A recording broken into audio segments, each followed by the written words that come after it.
especially we need the men's interaction because tonight there are a few videos that are male centered and, you know, first show back on YouTube. I stated that I don't want to do any finger pointing, but I do want there to be some type of accountability and even observations and ways that we can move forward. So definitely hit the chat and engage. I will drop the link again. You are invited up on the panel. Just show some respect, represent yourself well. All right. And we're going to get started. But before we do, I do see some comments in the chat. Average Man says, good evening, everyone. Good evening to you. Thank you so much for being here. Fish in the Fit. Good evening, everyone. Good evening to you as well, sir. Menalik and OG is in the chat. Hit the like button, everyone. Hit the like button. Okay. Te gusta. Hit the like button. All right. 3 a.m. thoughts. Good evening. Thank you so much for being here. Hey to you as well. Our pain showing some love in the chat, and we're showing some love to each other in the chat. So thank you guys so much for being here again. We're gonna get into it, okay? Y'all know I peruse these social media streets, and I see these videos, and I figure they are good for reactions and observations and just conversation to move the needle forward a little bit. And I saw this video, and I wanted to bring this to the panel. We spoke about this before, but I believe it was a male in this situation. And in this time, in this situation, in this video, it's a woman, a female, who is being forcefully taken out of her car. And my question before we start the video is, if this was your loved one, if this was your wife, how would you, how would you want her to respond in a situation like this with you not being there?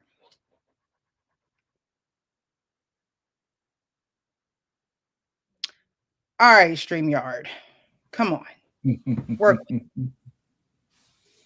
The video is not even up there. Hold on, y'all. Let's see where we're going wrong here. I'm gonna remove it and put it back up there. Wait, stop, sir, please stop. Wait, stop, please stop. Wait, stop, sir, stop, please. Wait, please stop. All right, here's your copy of the citation. As far as the bills, you don't want to take it now? I mean, how many times did he say stop? Like, stop. Well, it's going to take it because it's your citation. I don't want it. That's your citation. So it says officers are not allowed to throw the citation at you. In fact, they are supposed to write refuse ticket on the citation. That's littering. Step out of the car. No, don't do that. So she did it pretty quick, but she threw the ticket back out the car, and he called her for littering, and quickly put his hands in the window to stop her from rolling the window up, locking the door. He did that quick. When I say quick, like, I don't know if I have awareness like that, like where the lock button, like, he did that real quick. It says here the officer already had her ID and the power to issue the ticket. Escalating to an arrest over a discarded piece of paper isn't about public safety anymore. It's an abuse of discretion. The only ticket, sorry, y'all, I can't make that out. Only tickets are meant to be handled by citation or promised to appear, not jail, tax, and there's a code there, traffic citations, ticket help /Texas. Here, the officer already had her. Oh, I just read that. I'm sorry. Mom, chill out. I'm not just calling. Yes, I'm not touching. Mom, please chill out. Mom, please chill out. Mom, don't touch me. I'm not stepping out of shit. Call your motherfucking supervisor. You're not the supervisor. Call your supervisor. A supervisor. I'm not stepping out of nothing. Please chill out. Get your hand off me. Get your hand off me. I will step out when the supervisor. I'm not stepping out of nothing. Get your hand off me. Get your hand off me. And he wasn't letting her go. When I first watched this video, I was like, wow, he's really not letting her go. Go. You later. You dropped the ticket, not me. I put the ticket in the car. You dropped the ticket, not me. You dropped the ticket, not me. Get your hands off me. You're touching me. Give me the ticket. You're touching me forcibly. You're holding me too tight, and you're being out of line. Y'all see this, right? Sir, I'm sorry. Can she just get the ticket? No, you stop. Why are you holding my arm like this? Because I gave you the Why? ticket. No, you did not. You dropped the ticket, not me. I told you I did not want it. You dropped it. You dropped it. You're doing too much. I'm not afraid of you. Get your hand off of me. You're holding me forcibly for no reason. Because you need to step out of the car. Get your fucking hands off me. Step out of the car. No, why am I stepping out of the car? it is going down. Okay, he still has his hand on her, and they are going back and forth. Anything I can do to get you to comply? Look, Mom, he just said take the ticket. You said take. So her son just said, "Look, Mom, he just said you could take the ticket and leave." The officer also said, "Is there anything I can do to make you comply?" No, I did not. You did that. He said You take threw the the ticket ticket at and I me. gave it to you so You you threw could the leave, ticket at and then me. you grabbed it Okay, and threw it out. give me the It's on ticket. your phone video. Give me the ticket. No, Give me the we're ticket. past. Officers do have discretion on minor offenses, but that discretion is supposed to be guided by safety and the actual seriousness of what happened, not by their feelings. Fine-only traffic arrests allowed, but called extremely poor judgment in a U.S. Supreme Court case about a Texas traffic sign. Okay. You're under arrest. Step For out of the what? car, littering. Okay. Step out of the car. No, I'm not. You're under arrest. No, when Yes, ma'am. when your Now she under arrest. colonel gets No, here, we have then I will beyond that. step out. Step I'm not out. getting out of the car. I'm Step out. with my child, and I'm not I doing that. understand. All right, I'm just going to pause it here. I believe we got somebody at the back door. But so far, what do you think, Arpan? Because this is a lengthy video of them going back and forth. Yeah. I saw the video before. But there's a lot in the beginning that you don't have because you're seeing that she was belligerent like a petulant child long before the cop lost his. Now I don't agree that the cop should have went to from. He acted more like he acted too emotional, if you ask me, even though she was being belligerent. Right? She was. I mean, before all of that happened, when he got physical with her, she was being belligerent from the absolute beginning. And what makes me really upset about it is she had her son in the car, but she also let slip that his father's involved in their life. It's not like I think they're married. She's married and all that kind of stuff. I couldn't imagine my wife ever acting like that. Ever. Or even giving you that, having your daughter, because you have two daughters, so having your daughter call you while this commotion is going on. Well, so I mean, but still, I thought the cop didn't handle it perfectly. We can get back there, but he could have handled it much better than that. I mean, even when he gave her the ticket, he dropped it because she wasn't going to take the ticket. He handed it to her and she was not going to take the ticket. So that also tells you she wasn't going to receive the ticket. He could have placed it on the dashboard. He could have did something like that. But, it's just one of those kind of things. You can't get to these ages as Black people and still act like petulant children. You just can't. You need to get out of those situations in the best way you know how. We're talking about a ticket, for heaven's sake. Right. Just take that thing and keep on moving, girl. Absolutely. You hear Michael Jackson? Just come get your ticket right. I mean, come on, man. What's the matter with you? I mean, what's up, Sean? What's happening? Hey, Sean. What's going on? Can y'all hear me? Yeah, yes. I did. Okay. Welcome back. Wait. I tried to catch you last week, Precious, on Tuesday, and for some reason you're a little low. I tried to catch you yesterday on Tuesday. Is that better? Yeah, yes. It's better. Okay. And for some reason, I couldn't. But anyway, good to be here. Good to see you both. And in regards to this video, oh my gosh, they both were wrong. I mean, that's just straight up. I did see the video prior to this, and they both are really in the wrong. I mean, her behavior, inexcusable. But he also had similar behavior that's inexcusable. Why was she under arrest? Did we get to that part yet? I don't think so. I think that's the next we thing were just getting to that. Okay. Yeah.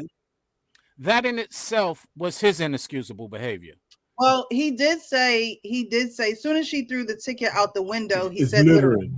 Yeah. That's my point. Littering is his over emotion. How petty that sounds. Littering. Exactly. He's over now.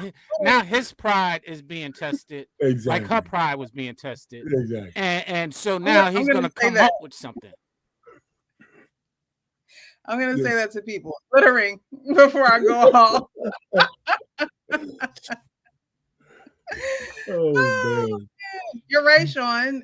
His pride was tested, and you know, something such as littering, like Arpain said, it's like, okay, you know, put it underneath the on the windshield, put the wiper on top, or you know, let her know, explain to her, like she said, where am I going to go? I'm not going to go anywhere. So even the fact that he kept his hand on her for so long, to me was, you know, a little like, what, it wasn't like she was fighting with her words. That's what it was. She was fighting with her words, but she wasn't fighting with her body. So why even restrain her in that way? Because it really escalates from here. Well, no, he wasn't restraining her. He asked her to get out of the car, and she refused. So he was going. He was beginning to pull her out of the car. Well, no, she questioned it, and that's the thing that no. officers don't feel like they can be questioned. Get out of the questioned. car though, and she Right, refused. and she questioned it. Officers act like they can't be questioned. You could question, but you still got to comply. No, you don't. You can question. Yes, you do. And no, that's the problem. That's the right there is the problem. You need to comply when somebody questions you. She said, "I want to get your supervisor, your superior officer," and you can question law enforcement. But the problem is they feel so entitled to privilege and power that they sometimes abuse it. It's a traffic ticket. Get the fuck out of the car and just give them your stuff. I mean, this is crazy. We can't just be giving people information. Yeah, you got rights, but I got the right to cross the street against the light. I mean, with the right in my favor. But if it's a car coming, I'm giving the other guy the right of way. If she had something, at some point we got to stop saying I got rights at the point of the most dangerous goddamn situations we could be in with cops with guns. I agree. I mean, it's crazy. I agree. It wasn't the smartest move, but that doesn't deny the fact of what. I mean, you're right, but you're right, but you know, just get out of the situation, man. You got She could have shut her mouth. Like, for example, I once said more recently to somebody, they said, "Oh, well, people should control themselves." How about you control your mouth? That will be a start. If you're going to tell people that they need to control themselves, how about you start with controlling your mouth? Listen, this is a good one because, you know, the cop, you know, he really, really didn't handle this. That's why she's probably going to get off. Yeah, she definitely has a lawyer. I wanted to show that video too, but it had news footage, and I don't know about, you know, the copyright strikes and things like that. And she's going to get off not only I think she'll get off not because she got a great lawyer. It's just that it was something that should have never been escalated. And she was belligerent from the beginning, but the cops should learn how to handle those situations better. That's where we're in agreement, because I agree wholeheartedly with you. Coach Ferg, what's up? What's up, Coach? Hold on now. Y'all joining the party. I just realized I missed you guys. Yeah. You missed the sign. It took you that long, Sean? Right. It took you that long. Everybody coming in, it's just like hitting me. I already knew it, but you impressions. And then I saw Ferg, and now I'm like, yo, I miss you guys. Oh, you ain't miss us, Sean, man. You ain't miss us, man. You don't want to hear it, Coach. You're right. I miss everybody but Coach Ferg. You're right. That's because I'm light skinned and handsome, but okay. How y'all doing, Pressure? What's up, Miss Pressure? Hey, What's up? How y'all doing? We have 3 a.m. Thoughts here as well. He's a newcomer to the men's forum, but he's not a newcomer to the platform. Him and I do the adoptee show together. So cool. Yes, welcome. Seeing him. Yeah. Welcome, sir. Good to see you and meet you directly on the panel. I've been seeing your work, and I've been enjoying you and Precious and your perspectives about the whole foster care system. So appreciate it. Keep up the good work, both of you guys. Yeah. Hang on. All right, so what do you guys have to add? Should we just move on and continue the video? I'm sure that. I mean, unless you want to see it. Yeah, I just wanted to add my 2 cents, if that's okay. I think a lot of times people don't respect authority. Like when you go back, like when you think about people in high school, and the teacher has to constantly keep telling you to be quiet, sit down, you know, stop this, stop that. That just tells you they don't have no structure coming up. Their parents, didn't care about um, making them a good person in society, and you can tell the people that get pulled over and the people that, um, you know how to respect authority and know how to. You get pulled over, you say, they ask you what you get pulled over for. They always ask you, do you know what you get pulled over for? That's the first, because they want to see if you're gonna start lying, or they want to see if you're gonna start panicking. Because I actually, when I was in high school, cops pulled me over one time. I had a cracked windshield, and they start asking me questions like, "You sell drugs? You got any guns in the car?" I'm 15. So, I'm like, "No, I'm going to school." And I'm like, and they're like, "Well, why is your window cracked?" I'm like, "I don't know." Like, so you have to look at these people, and you have to look at, how they treat authority, how they respect people who do jobs that they wouldn't do. They probably, some people feel like those jobs are beneath them, and they don't respect people who do those type of public service jobs. And let me add one thing to you said though about when the cops asked that question. I was coming home from Detroit and from going to New Jersey. I'm doing 80. I'm doing 80 because my Honda had this sweet spot around 80. And I don't care what kind of surface it was. When it hit 80, everything, all the vibrations stopped and everything. It's just cop stopped. He stops me. He said, and he's a young white dude from Pennsylvania. He stopped me. He said, "You know why I stopped you?" I said, "Yeah, man. I'm cruising my ass off. Man. I'm just trying to get home. You know what I'm saying?" I said, "Yeah, I know why you stopped me." I didn't get a ticket. He did not give me a ticket. A matter of fact, I got stopped by a couple of cops. Just, "Hey, here's my stuff. Here's this." I can't remember the last time they gave me a ticket. Now I got to go on the road tomorrow. Now watch me get on this shit. Hey, real No. You got to just get out of the situation. Right. If you ain't driving dirty, and you're not driving dirty, well, just give them what they want, man. That's what I got something that is crazy, right?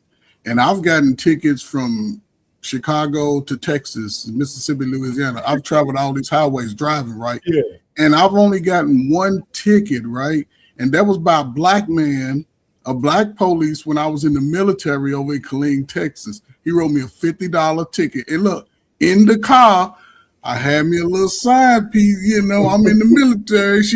I had just got in the car. I cracked open my 40.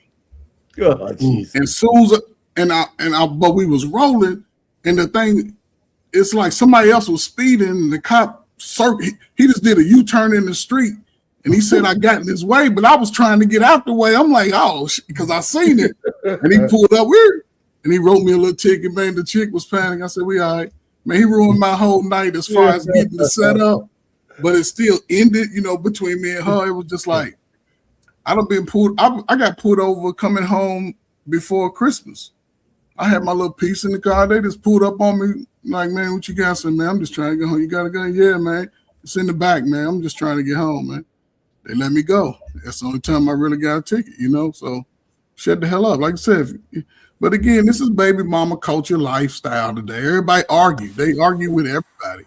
Damn, man, she's a married woman though. Those people don't really have major responsibilities. She's a married woman though.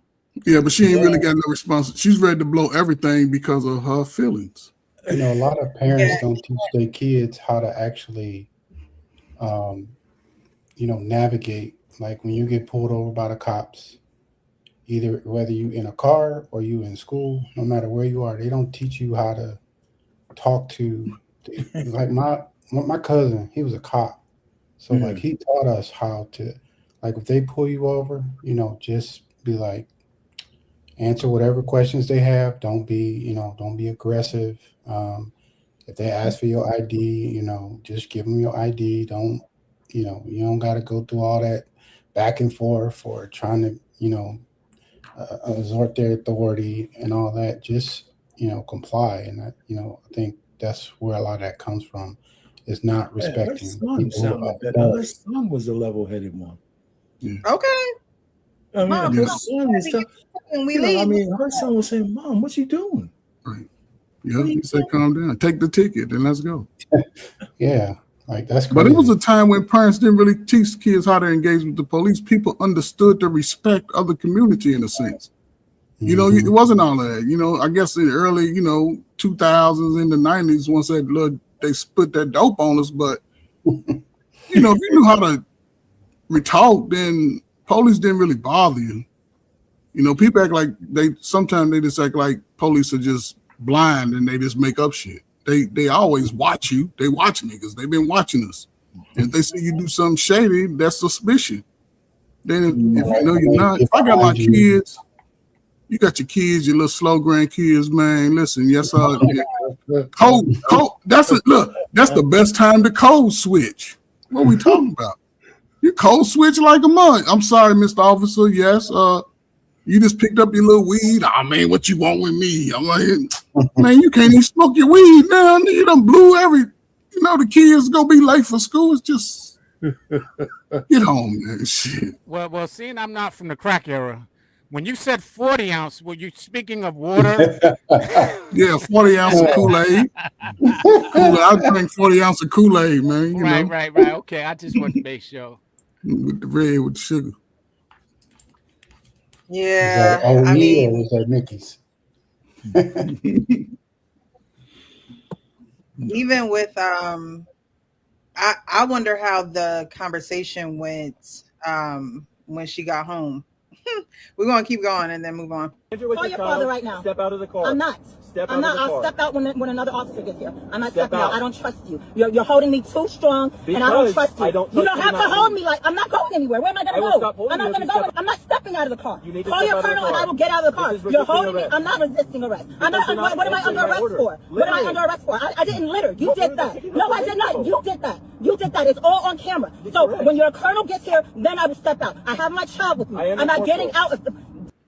So what about that part where she claims that he littered first and then she's like, no, well, you did that. Of course, the camera will roll back the sequence of events, but I've never been in a situation where, I refused a ticket to the point where I didn't even take it out of the officer's hand. But if an officer was to throw, or to just drop, let's not be dramatic. If he was just to drop the ticket in my car, that's But not that's what he did, though, right? That's what because he did, it's right? inside of a possession of yours, right?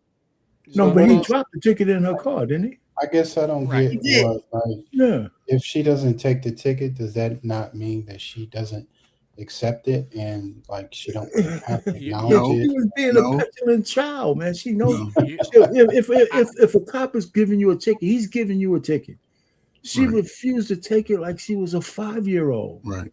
and But this is he true. didn't have to drop it on her lap. He could have Right. put it on the dashboard. Right.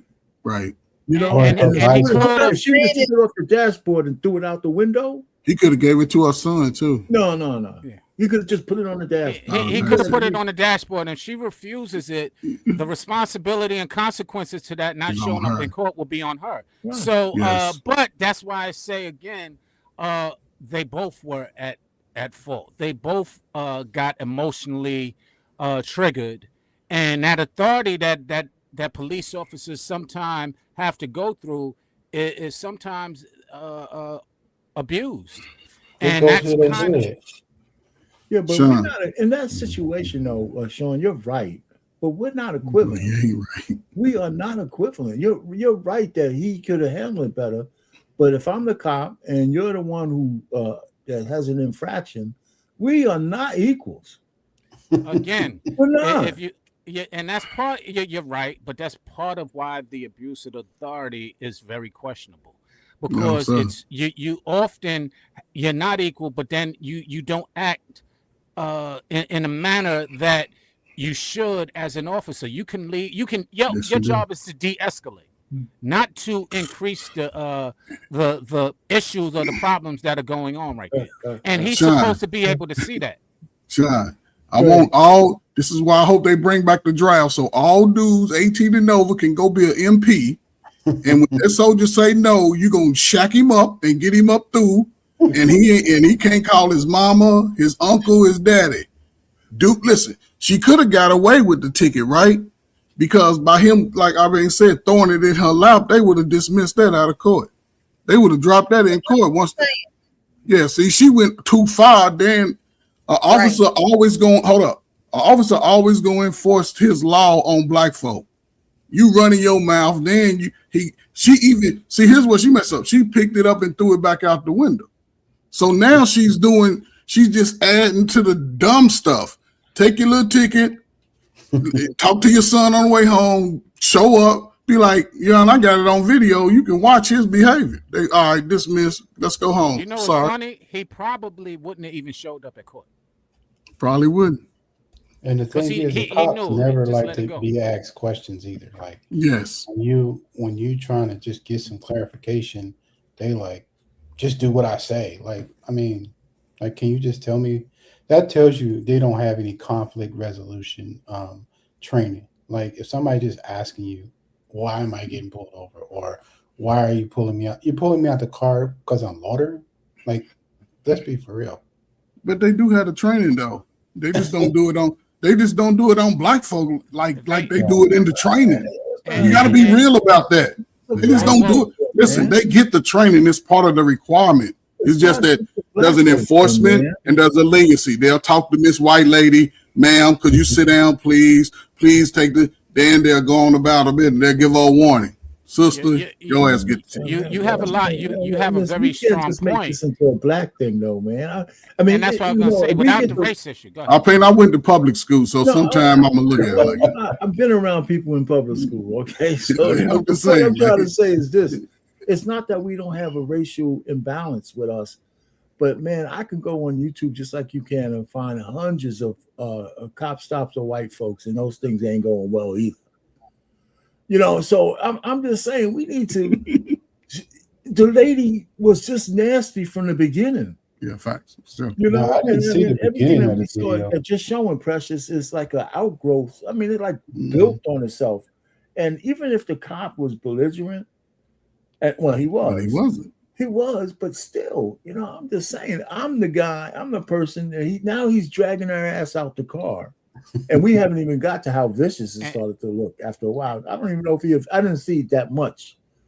So I guess there's a whole lot more to it when he's pulling her and the sun is going crazy.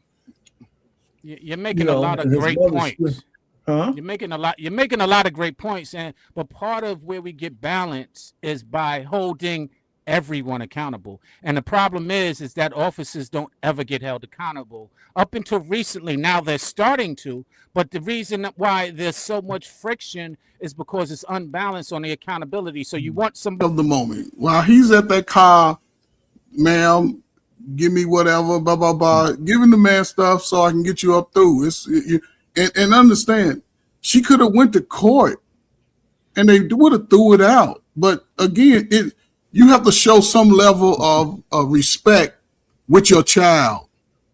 You ain't have, your son was even being a mom. Go ahead and take the ticket, man, and get on up through. Now the officer, again, at some point they can do what he did. It's unfortunate they can do that, but when does he be a cop and when does she be civilian? You know, because you're right, Coach. And my thing is, this is a woman, okay?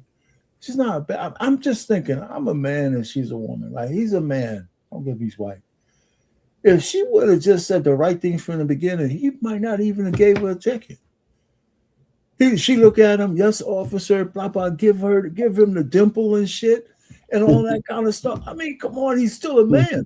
And women used to know how to do shit like that. Right? I mean, I'm sitting down, you're a chick. Why are you even getting all upset? You little smile at him, say, hey, listen, officer, you know, I got my son in the car. He was talking about something, blah, blah, blah. The officer said, well, man, let me see your stuff. I just want to see your stuff and see, making sure you're not driving dirty. But here's your shit back. Okay, listen, next time. You're absolutely right, Payne. One thing I'll say on a personal issue, I just had this happen recently where I was with someone. They were driving my car and got pulled over, right? And the officer, I was in two cars. I had two of the cars. Yeah. One was in one car and I was in the other I'm car. sorry, I was big following ball. them. I'm sorry. No, I'm just saying. So what happened was the car that they were in didn't have a registration and the license plate light was out unbeknownst to myself. So I happened to be behind the car, but what they didn't know and how I de-escalated it was because they didn't know that she had been traumatized in the past with an incident in Florida when she was a teenager and got beat up by an officer and arrested illegitimately. So that factored in. So I was able to share that with one of the officers while the other one was starting to really, the other officer and her was starting to escalate because she's like, oh, what, you gonna kill me now? And this, she started to react in a matter of what was triggering her from her past. Now, I explained that to the officer that I was speaking to. I said, look, and I was on the phone with her in the back, and she was on the phone in the front. I was like, look, tell them I'm right behind them. I'm about to get out the car, and I'm sitting there. So I started talking to the officer, and he happened to be able to de-escalate the other officer while I was able to de-escalate her.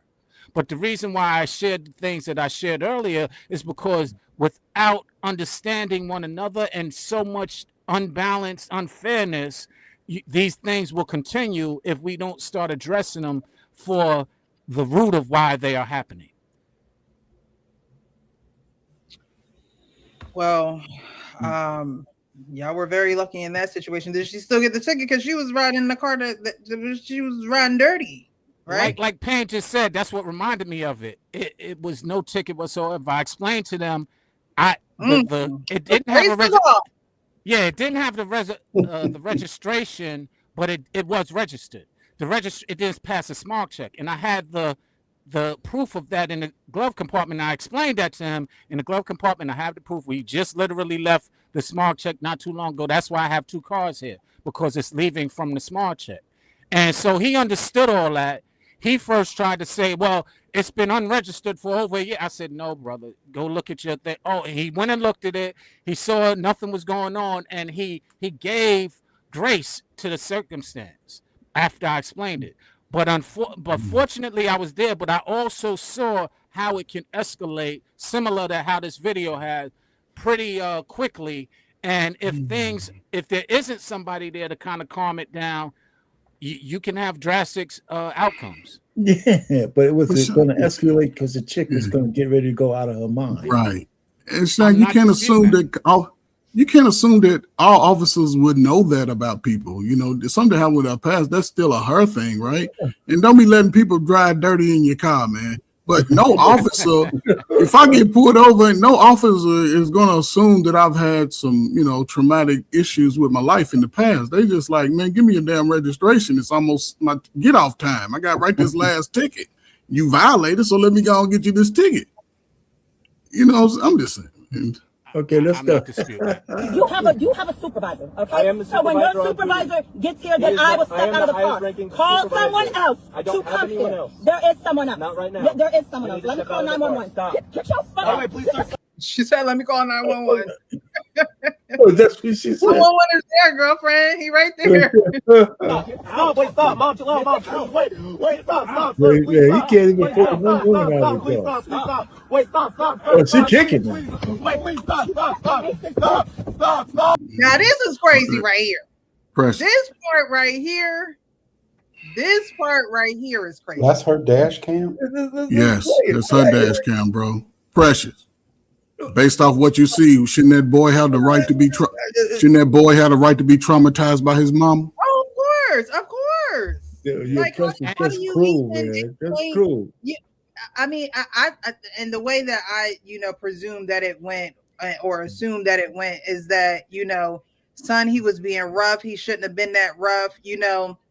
I hope that she took, some accountability in the situation to say, if you're getting it I don't know what the initial ticket was for, but then he called her out for littering. So now that's a double offense, right? So it's like, you know, what accountability are you taking to show your young Black son how to deal with policemen? And this is how a lot of young Black men become intimidated by policemen, because watching other people most of the time close to them in their family, their loved ones, get mistreated by authority. However, no one ever wants to talk about the accountability that the person in that situation should be taking when it's you know, during that time that they're going through this. And it's simply take your ticket and be quiet. Like, you know, go on about your business. You and your son can go. Does he get around to the car? Does he actually get around to the car? I'm sure he did.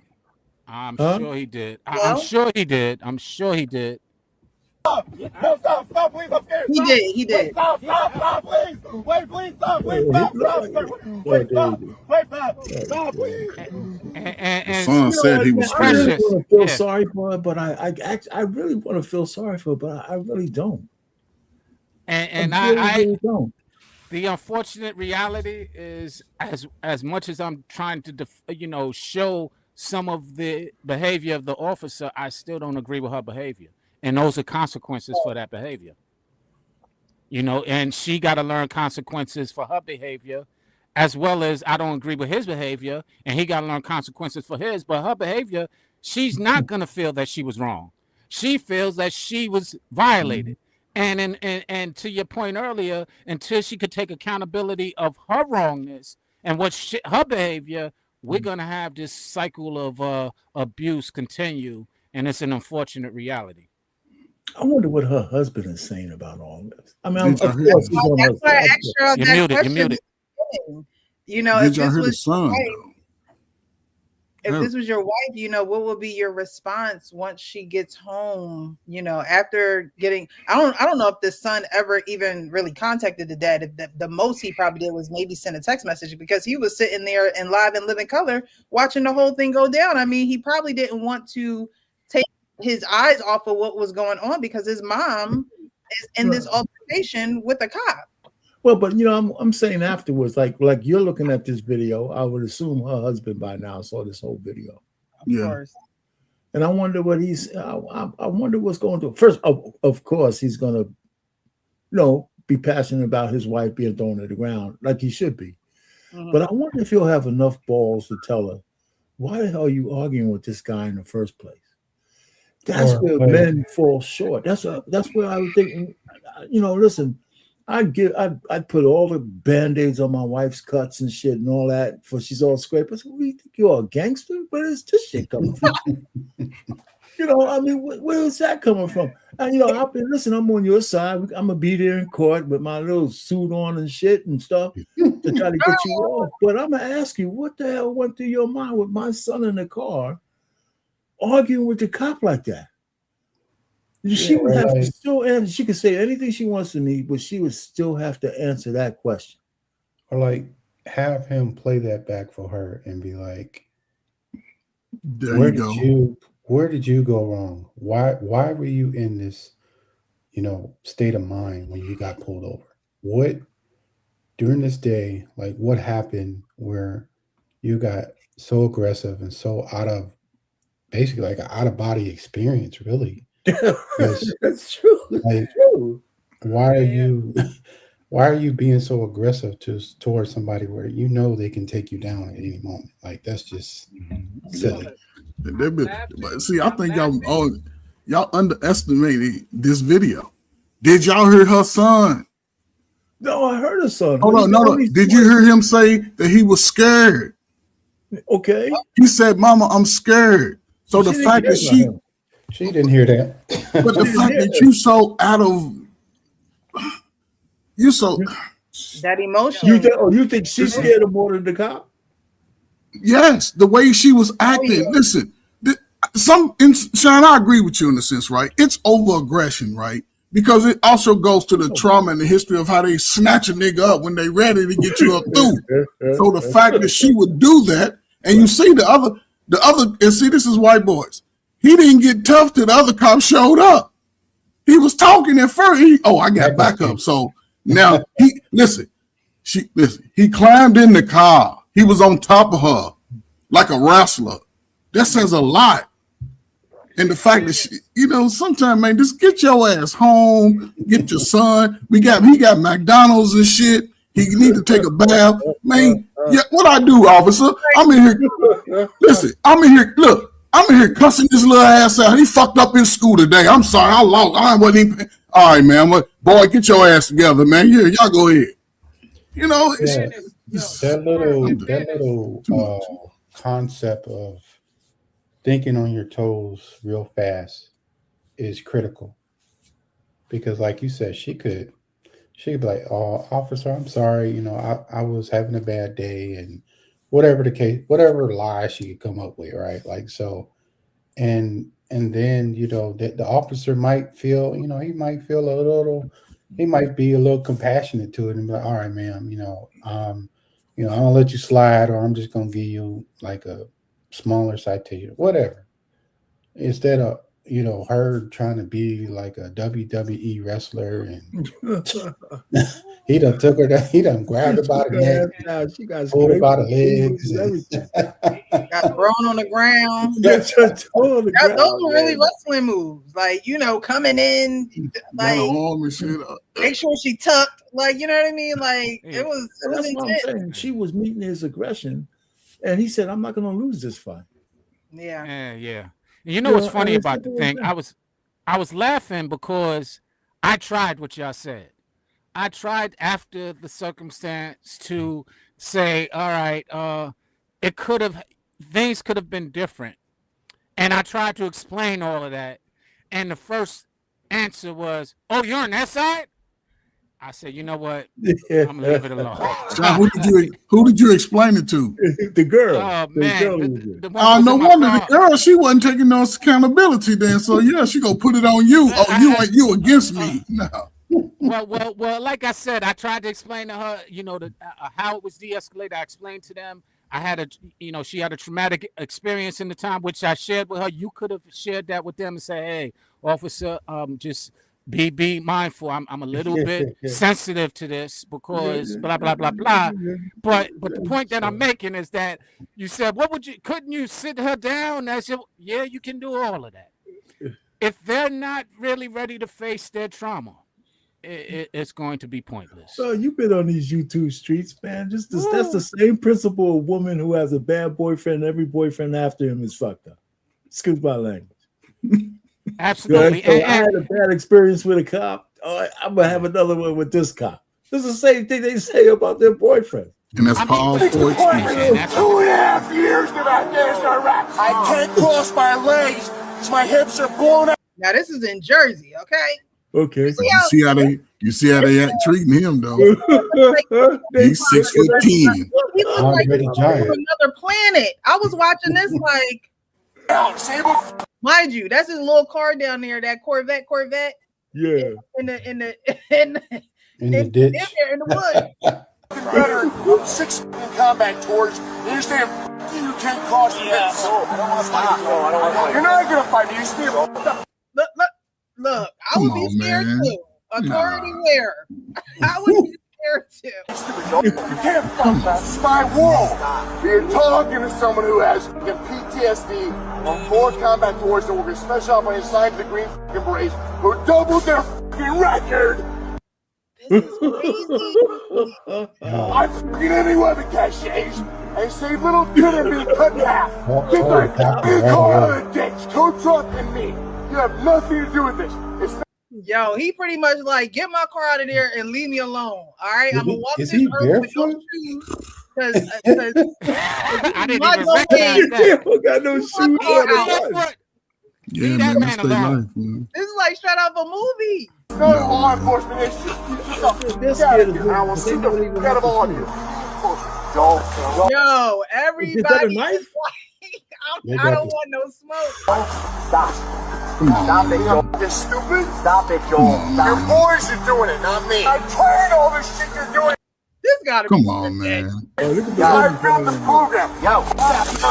and Oh, look at this. Look at, don't he look like a monster? Yeah. He's on He don't drugs. look like one. Yeah. Now I'm with He Coach. If he is. was black, he would be dead already. Come on, man. Woo! He's on drugs. That's all. He's on drugs. Like the difference. Like the difference.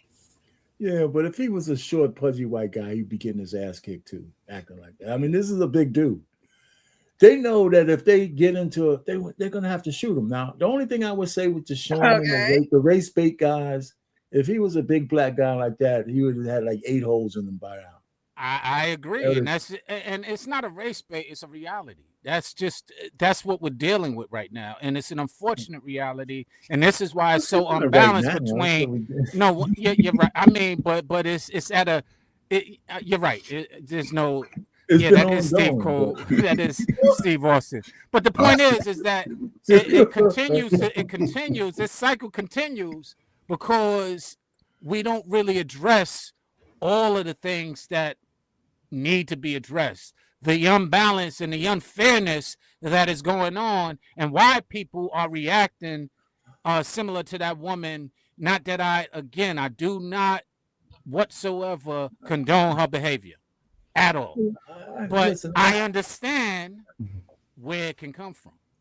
It's not a good enough excuse, though, man. I know that we have an imbalance with the law enforcement situation, but the vast majority of traffic stops, interracial shit don't end like that. They just don't. True. I mean, so I know it happens. But we're more likely to get our ass robbed going down O Street in Chicago. That's not true. But okay, I hear what you said. I disagree with you wholeheartedly because we're more likely if we get pulled over, especially as a black man. O Street, I've been to. Black men, we've been to O Street. We might get proper where you from type of thing, but it ain't like you going unless you have that victim mentality. There you go, Sean. Yeah, victim mentality. He is. All right. Average man said, yes, R-Pain, take the ticket and move on. That was a missed opportunity for mom to show her son how to handle a traffic stop. I think so. I agree. Mentally says if her emotions wasn't running wild, she could have simply picked up the ticket and gone about her business. It's outrageous. The officer is making a minor arrest. That wasn't mine. He also says the officer didn't have got me glitching over here. The officer didn't have to have been so forceful. Although she resisted being arrested, he already knows she isn't a threat, abusing his authority completely. Oh. Yes, he was trying to prove a point. That's all he was trying to do. Yeah. In reality, the officers don't have our best interest in protecting and serving. They only protect and serve the oath they all uphold for the government. I'm up under that government, so protect me. And the funny thing is, that gentleman we just saw, he was speaking of, I have PTSD. I saw he was sharing with them what he had been through. And similar to you, Coach Ferg, you can share with them, I served for this country, blah, blah, and those things matter. It gives you a bit of an edge. But if you don't have that, where do you go? What do you do? Yeah, but the white boy was on some drugs. He was on some drugs. But again, these things, see, the bad thing about it, right? Let's just say, like R-Pain said, they don't really inflict, what I'm saying is, it doesn't have to be a lot of instances today, but when they do it, it's loud. It's loud. It impacts everybody in the community, good or bad. You know what I'm saying? So I think, Sean, in that case, yeah, we have to sort of set a precedent. I think all brothers 35 and under join the damn police force, and we won't be taking each other. I'm just saying. But, it's just my solution in a sense for a future. But the problem we have, Coach, is what you're saying is that if it bleeds, it leads, right? So if there was 1,000 great traffic stops where there's no incident at all, just the incident with this lady is the one they're going to show on TV. Yeah. And so because we it's a have sister, a and, tendency you to know, say, like she's a Sean is victim. saying, we got to fix the whole world because one belligerent ass woman and a dumb cop got into an altercation, or the whole world screwed up. Yeah, but I mean, you know, it's bad. It has been worse. It has been worse. But I'm just saying, these incidents are not going to stop as long as somebody, listen, if the cop would have said, hey, I'm giving you a ticket. And then he's going to say, matter of fact, the ticket ain't enough. Get your ass out of the car. And she wasn't said nothing, and she didn't say anything to him, but comply. Yeah. Then I would really be saying, whoa, what the hell's going on? Yeah. You know, but she didn't do that. We missed the beginning of this. She was horrible to this guy from the beginning. Yeah. And you know, we kind of spoke about this last night, Leon, the power of social media. She knew that she was recording. Yeah. It's almost like, you know, she wanted to, for lack of better words, put on a show. Yep. And, you know, then use this show in her favor to see, look what he did to me.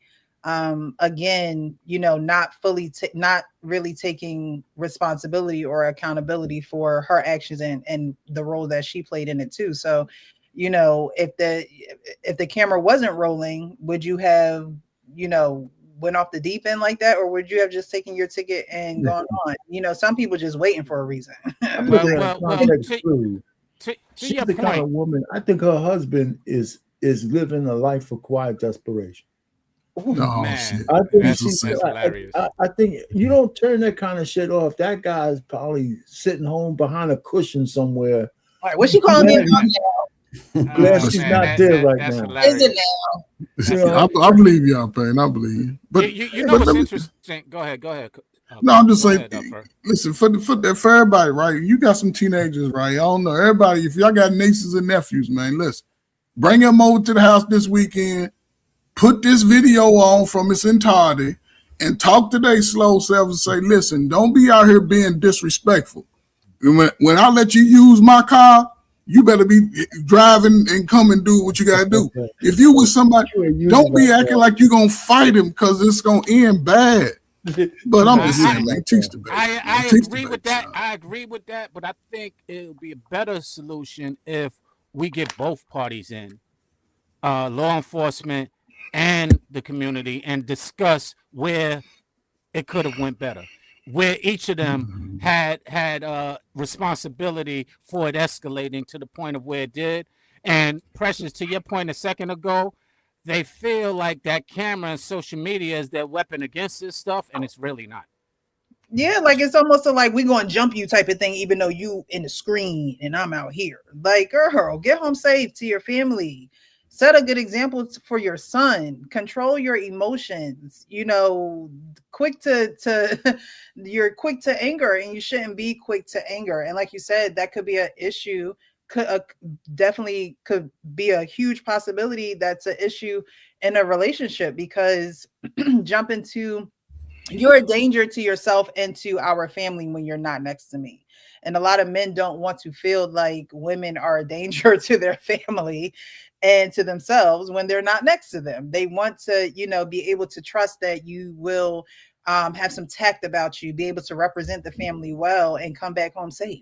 You know, it's just not something that men would want to worry about. And it's not something that you should, you know, you as a woman would want to she was being wrestled by that cop like she was a man. And although it was wrong for him to do those things, it seems like it never crossed her mind. Like, let me relax, you know, let me just chill. Let me just take this ticket. Like, it never crossed her mind to do that. It was just, yeah, but you did it and you did it. You lit her first and you did it like exhausted. Hey, Jay, how are you? Hey, what's up? Just had a conversation about this video, and she was willing to essentially sacrifice her son or herself to the internet gods. Because the son was saying everything correctly. The son is wise beyond his years.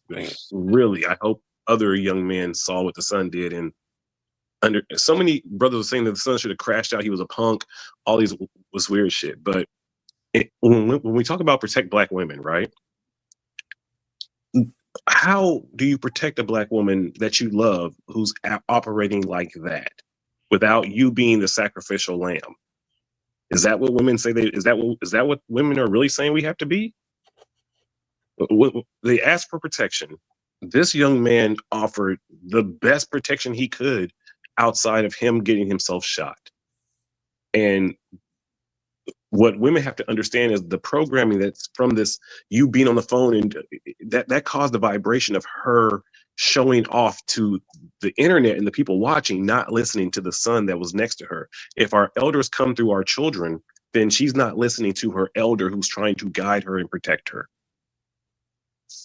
Yeah, because Agreed. I Agreed. always say the blood don't lie, and the experiences that we go through, I'm pretty sure those before us who were here before we went through similar experiences, and we may react like them, we may respond like them, but somebody got to break the generational curse, because at the end of the day, you don't want to find yourself 6 feet under behind the wall, not being able to see your children, now having to maybe talk to your phone through a glass, you just don't want. We have a false sense of security because we know what cops in the 80s without the body cams were way worse.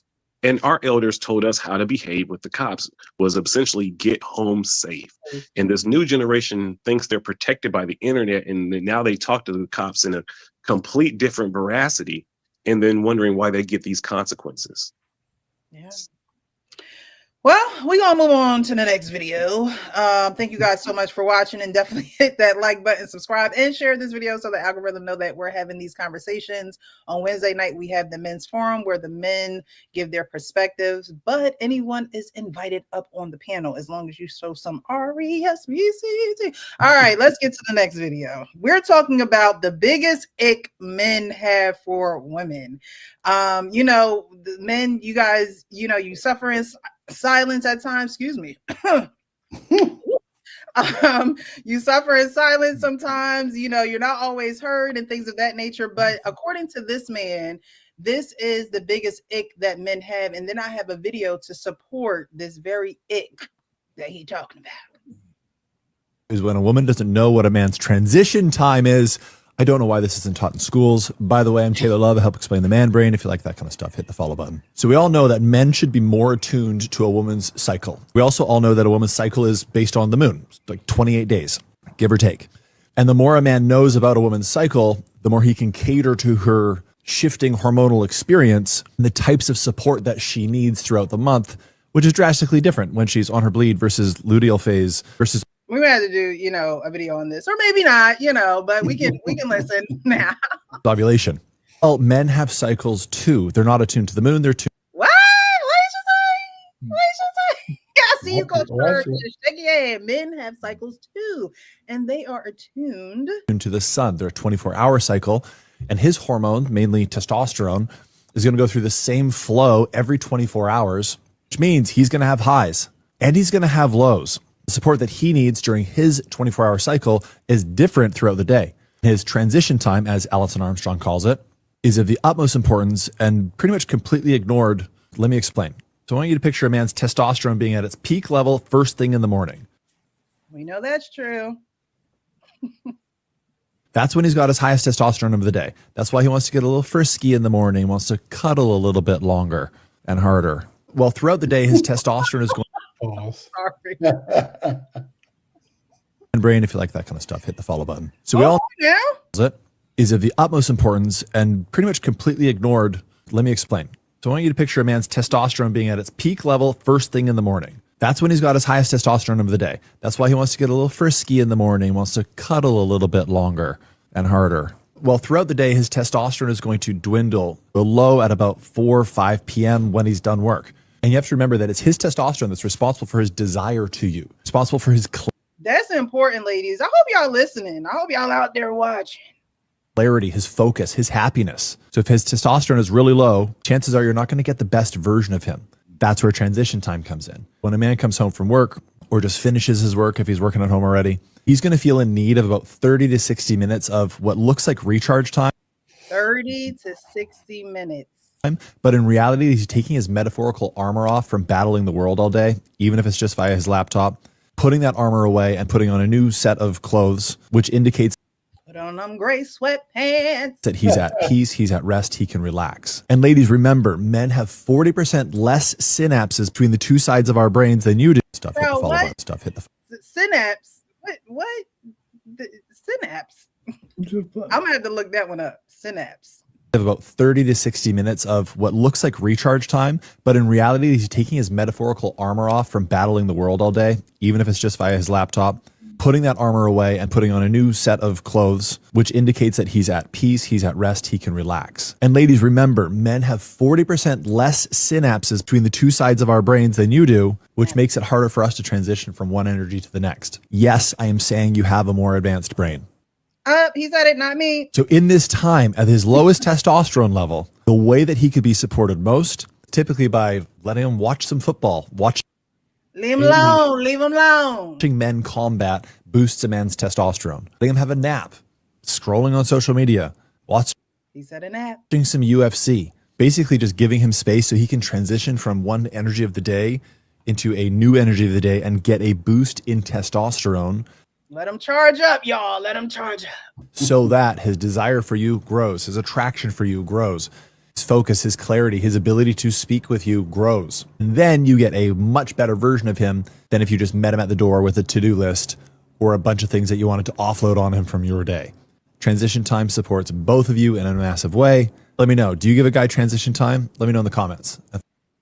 All right, so before we get into that, because I know y'all ready. I know y'all ready. Before we get into that video, let's just watch this video. And hold on now. I think we got somebody in the back. Hola, hola. Yo, what's How up, are yo? you? What's good with it, family? How y'all doing? What's up, brother, man? Sir FH. Nick is here. Hey, man, I'm just chilling, man. Had to Good come evening. show my love and appreciation. Look at you. Now you act like you done aged 16 years, boy. Hey, He's still looking. I think Frank gonna look, 21 forever. Like I hey, just think chill. he got that that drink of life over there. I don't know where he hiding at. The fountain of youth. All right, so I Absolutely. wanted to play this video because it's literally a direct correlation to what this man was speaking about, and then I would like you guys to speak about it. You're sick and worried. Child, before I knew he was we gonna watch say this, this let me let y'all know that y'all gonna be irritated, okay? So I'm just giving fair warning before we watch the video. And this man is sitting in this car.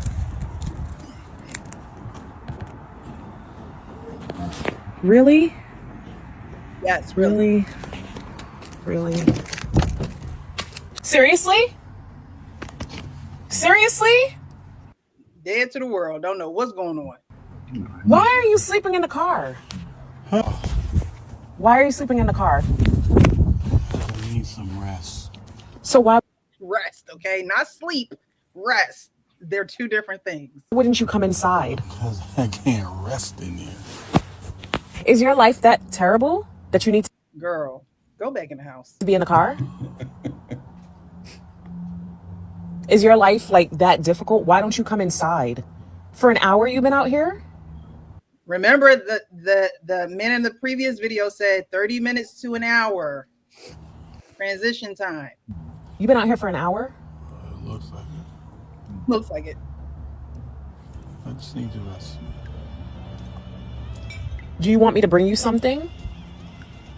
Peace and quiet. Peace and quiet. It's priceless. Come inside, baby. No. Come on. No. Just close the door, please.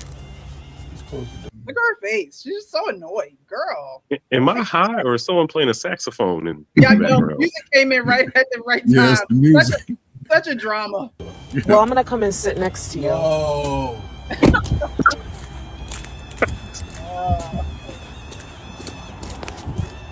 Did you just lock the door? Open the Yes, girl. Go in the house. door. It's the saxophone.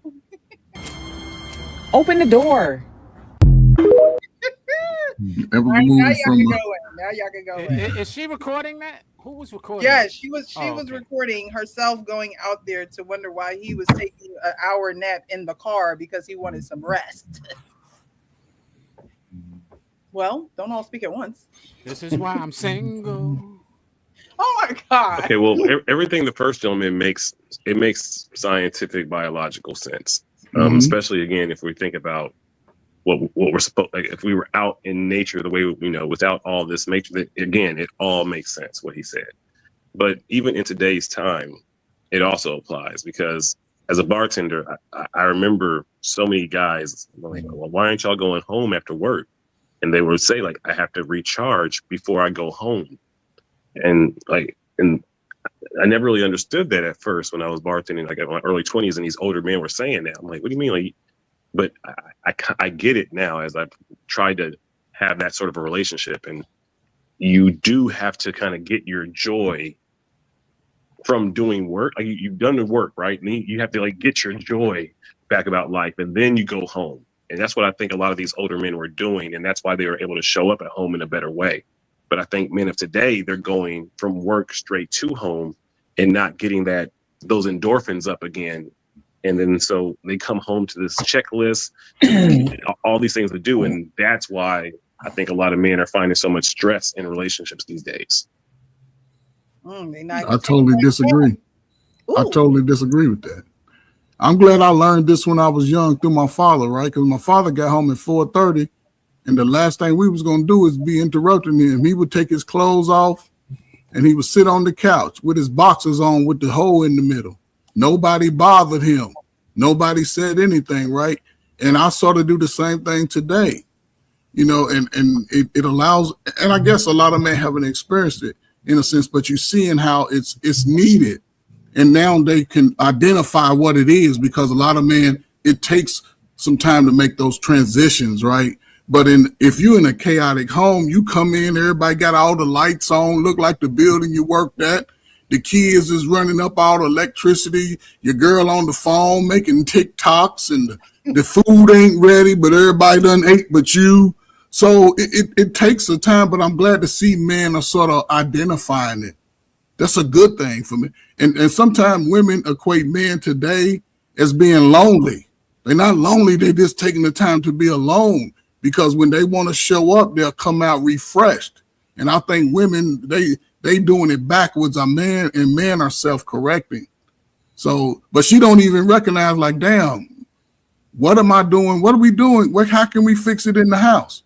But you went to, you so miserable? Yes, I'm miserable. That's what he should have said. Coach, and had the real conversation. Not shut up. But Coach, are you finished, Coach? You still got more? Yeah, I'm done, man. I can piggyback. Where did we disagree, Coach? Well, first of all, yeah, he didn't Okay, what you want. Listen, I agree with what Coach said, because I mean, from the older crew, when I bought my house, 2 of the rooms in this place is just solely for me. And I told my wife, don't put nothing in there. This is for me. The office and my back man cave. Mm-hmm. Right. Those were my 2 places. When I came home from work, that's where I decompressed. I know this guy. I don't agree with his synapses bullshit. I need to see some goddamn medical evidence. That's true. Look it up. That's true. No, I know what a synapses is. I want to see whether the women have more, because women seem, not you, Precious, of course, you're a soul woman. But the rest of the women, they need a lot to be desired in some of the choices they make. So I don't know how great they are up there, but I'm just saying. So I like what he was talking about. And as far as the second woman, I blame it on the guy for being so miserable without telling us to listen. It ain't just an hour. You're a pain in my ass. When I come home, just get the F out of my way for a little bit. And if he can't say that to her, then he's lost. You could sleep in your car and look like a wet puppy and all that kind of stuff. What about just telling her, listen, just shut up? Yeah, for sure. Get these dumbass kids together. Leave me alone. I'm telling you, don't come in here. What outcome do you think he would get if he did that, sir? Oh, yeah. It doesn't matter. Well, it don't matter. If he'll never know. It does matter. It don't. No. It don't. If he never does it, I know what it's going to get him. He's going to get him sleeping in a goddamn car. Which is going to probably lead to, if if he's he trying can't to talk stay about- married, wait a if minute, he's trying to stay in a relationship, if he's trying to stay, then him doing that is going to be counterproductive to his goal, correct? Well, not particularly. Now, I would listen to our pain on this. Hold on, Sean. Like we can't talk at the same time, right? So both our pain and both Jay were talking, and then our pain was like, "Huh? What? I don't know." Yeah, because I'm hearing you, Wash. What are you saying? If he never mentions to his wife this nag, what she's doing to him, how is it going to ever get better? I don't know. He has to express that in a different way. He can't tell her to shut the fuck up. Get the hell out of here. Look, not those exact words though. Not those exact words. But our pain just saying it to as we on the panel. But in the real space, he has to have that conversation. He has to have that and not look. I'm gonna talk to my wife. We gonna come to an alignment, and then once we do, we go gather up these slow ass kids, sit your asses down. Now we go tell the story together, because I guarantee she's at home, the kids, mama, yeah, when your daddy get home, I'm gonna tell him, and we gonna do all that. He's already checked out in his mind. Now we know what happened when a man check out. Come on, he's already out. I'm listening.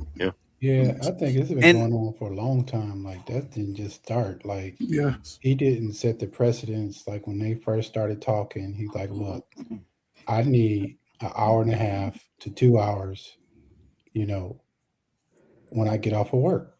Like, don't bother me. Do you think that men assume? Do you think that men assume that women know that, or like you guys are saying, is that something that has to be communicated? Because you're supposed to know your person. So, if a woman is observant, if she sees how you come up, like sometimes women do have to be observant, but is that something that a man has to say to a woman in order for it just not to happen? She should already know it. No, if that's important to you. She should know men. She should have known her brother. She should have known her father. If she had been around men, she would already know this about men. But because there's no father in the house raising her like that, then that's why women don't know this about us. No, I was with you for a second. She had a father. Go ahead. Who's good? Go ahead. Finish. Finish your. She had a father, right? Every woman who has a man, she has. Not every woman has a father who like that. Let me say what I gotta say, brother. I said when a woman has a man, every woman who has a man has to be molded to that particular man.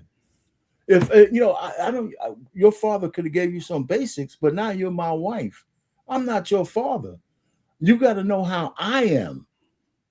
And even if you're like my wife is one of those women, kind of understood where I was coming from, but we still had the conversation. And my thing wasn't the whole thing, because I was one of the rare fools who really is one of those kind of guys who paid all the bills. And I had one thing I asked my wife to do, right? One thing, right, that I really needed. Football season. I'm gonna go out to the sports bar, and every Sunday, and I used to say 17 weeks, but it really was just 17 days because it was just Sunday. I would go into the sports bar. And I said, on this day, don't make no plans for me. Don't ask me to do nothing. That's my time off. And she understood. I said, the rest of the year, I'm your puppy dog, okay? But these days, and my daughter challenged me. I'm gonna say this real quick. She was 7 years older than her sister, right? And she was going somewhere safe to the school. I said, you gotta take your sister with you. I'm gonna drop her off. She said, Dad, I want to be with my friends. So you give your sister a book so she can read, right? Or whatever. But you taking her with you. You love football more than me. Today I do. I said, today I do. You knew what it was you stepped in here. Today I do. This is my day. You taking her with you. And I won that argument. I'm just telling you, if you're willing to do what you need to do with your wife, whether it's uncomfortable or not. Yes, sir. You can't assume it's going to fix itself. You just can't. No.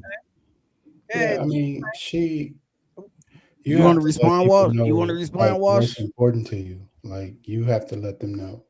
Like, look, okay, if, say for example, if you like basketball, and you want to go watch basketball on Sundays after the football season. You got to be like, look, I'm going to be going somewhere to watch basketball. I'm going to be gone for 2-3 hours. You know, that's my time. I need that time. And if you let her know at the beginning, and if she can handle it, okay. If she can't, you know, you go find another one. Like, it's 10 more out there waiting, you know. So like, we guys are real easy to understand, but women make it so hard. Well, there's reciprocation, by the way, Precious. There's reciprocation. There's something she wanted, I had to reciprocate for it. You know, like I said, when we conversated, I couldn't drop the F-bomb no matter what. No matter how well I thought it would fit right between the sentences, I couldn't say it. I couldn't say it. What else? My whole point was missed. I had to learn that. Good point. Good point, because you know that is becoming self-aware of who you're in a relationship with, and knowing that could emotionally harm her after she has told you that type of communication just is not going to move her to do anything. We have to learn how to move the people that we're with, not force them to do what we want them to do. There's a way to do that, and there's definitely a way for women to do that for men, and for a man to do that for women. But like Arpain said, you have to know your person, you know, dwell with them in knowledge. Knowledge means I'm learning you, I'm observing you, I'm taking notes, I'm retaining information and practicing what I say that I'm preaching. So, Sir Frank, did you want to go ahead and respond to this? Because I know that you were cut off a few times. Yeah, I mean, I can understand what Wash is saying, but I mainly agree with Coaching and Arpain in the top of the panel. Like, I can understand what you're saying as far as you saying, you know, she should know, or like, you know, she should know her man because she should know men, or whatever the case may be. I was thinking of it in the instance that she should know herself. Like, when she get home from work, more than likely she wants a break for a second. If she's a working woman, right? More than likely, if she's been at work for 8 hours, or she's been at work just say she a nurse, she at work for a 12-hour shift. When she get home, she wants to rest. She don't want to get home, have to take care of the kids, have to cook dinner at that time. Like, that may come later, depending on what time that she works. Like, if she work overnight, she'll have all day to sleep. She can wake up and do what she got to do, right? Because the kids will be gone, all of these things like that. But she still gets a chance to break and unwind, and all of those good things. Now, as a man, you want the same thing when you get home. Like, you might want to take a little break, give me 20 minutes, let me just go home and wash work off me, let me get home and chill. Just the same thing. Like, if the kids are, as soon as she get through the door, the kids are, hey, hold on, come here, let mama go upstairs and like get, you know, and get herself together, and then we all can get some mommy time in. Like, so that's why I was saying. But I get what you're saying, but I would take it as she should know the same thing that she would want after a long day at work. More than likely, your man wants. But I think that woman. But see, I don't think women shut that part of their brain down. I think when women come home from work, they're still in overdrive mode and they don't rest. I think most women actually don't take that opportunity to recharge and regroup. I think most women, when they come home, their brains are so scattered, their brains are still that when they come home, they're still in go mode, and then they're mad that we are trying to recharge. Hold on. Yeah, but he has a point. But if she has this a man at home, this is why I was about to say, this is why more than one thing can be right? Yes. If she has a man at home, that man is going to be like, hey, kids, come here. Like, just like you would do. Like, if you have a wife, you're not going to be like, go overwhelm your mom right now. I know that you might be the person to say, hey, babe, go shower, go relax for a second. And the kids is going to be here. Cause sometimes I know that a mom will come home and be like, damn, like, I ain't seen my kids all day. Like, let me just live on. Listen, You got that. You're gonna have the. You're gonna be with your kids every day. Let me go. I can hold them for another 10 minutes. I can chill with them for another 10 minutes while you go upstairs, shower, unwind, take a bath, whatever you need to do to relax. Because after a while, you're gonna get over. You're gonna be overwhelmed, and then you're gonna end up. Have y'all seen the videos of, you know, women that say, you know, oh, and then when it's time to go to bed, he want to tap me on my shoulder to see if I want to give him some, and it just don't work like that. You know, we're ovens and they're toasters or whatever the is, microwaves, whatever the comparison is, right? Right. That's because his testosterone has now risen back to a peak. That's why I like that part in the video, because if you understand what's physically going on with the man, just like we want men to physically understand what's going on with us when we're on our cycle, and when that friend come around that time of month, right? We want them to, you know, cater to what our body is going through. It's the same thing with the man. And at that time, his testosterone, if he's rested and things like that, his testosterone is now at a certain level. I think that most women complain that, you know, when they come in, because you know, when I come in, I'm like, if I take my jacket off and I sit down, I don't know if dinner is gonna be like that woman is sleep. Like, you know what I mean? Just tired. Anybody know? If anyone knows me personally, if I've ever spoken to you, know I get my rest. Like, I don't play about my rest. Don't wake me up out my sleep. I love my rest, right? So if I love my rest, I know that a man has to love his rest, and I know that there has to be times, and that's why women need. So you want a poly relationship. You want a poly relationship with the man in your rest. Come on. So essentially, essentially what you're saying, you want to open. You just want a slave driver. You know what's interesting? You just take it down right over. You know what's interesting, Jay? What you said is women are always active, or their minds are always active. That's by choice, and they need to learn to do better than that. And that's the problem. If you're going to continue to feed it and condone it, it will never get resolved. And that's part of why you have to have these discussions, so that you can help them from self-sabotaging. That's why a lot of women go and say, oh, well, I've been working and cleaning and doing this all day. Well, girl, get some rest. And like, that's it. You have to incorporate that into your own day. It's not just going to drop out the sky. Facts. You know, you have to formulate that for yourself and for your household. Like, women don't understand that, you know, especially a lot of women that are like, oh, well, you know, he doesn't pay me any mind. He works all the time, especially the stay-at-home moms, right? They're working, they're cleaning, and more power to you. Like, you know what I mean? Like, I know you're doing what you got to do, but you also have to say, I need this time for rest for me. So I'm not going to complain about the job. But you know, the one thing I was going to say, something real key though. Frank said this. Sometimes, if you're attuned to your wife, you got to remind her about the rest time.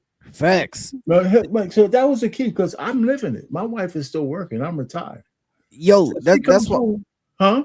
Go ahead. Go. I'll say that's why she comes home, right? She's still kind of moving around and this and that. She went on. My wife went on a girls' trip. Yeah. They were all 90 years old. I said, man, you know, they all went on just like a retreat. I said, did the priest come in and rip his clothes off and shit? You know, but no, so she comes home, right, from this retreat where she's supposed to be nice and cool and calm. And there was like maybe 2 dishes in the sink or something. She automatically goes in the kitchen and starts. I said, what are you doing? Right. Mm-hmm. What are you doing? Sit your ass down here. Let's talk. Say what's happening. You know, happy to see me and all that. You know, I had to. You know, but she's like that. Like, we have her birthday's coming up, so I'm taking her out. We're going somewhere, right? And I'm saying, yeah, I said we've been married for 800 years, and I still got to take you somewhere to get your ass calmed down. You're right. I'm still spending money like you my girlfriend. Yeah, salute to Miss Payne. Salute to Miss Payne. Go ahead. Right. Because I know I have to get her out of the house every so often, so she don't look at the 4 walls and think I got all this responsibility. I said, this is supposed to be your house. When I come home, I'm really relaxed. This is the cat. Yeah. Right. And a lot of times women face they want to be needed, especially mothers. They want to be needed, and you got to calm them down from that. You got to be like, yo, you are needed, but you don't have to always act as and be busy in every moment to make yourself feel needed. And hey, Pain though, but this is why I was saying that too.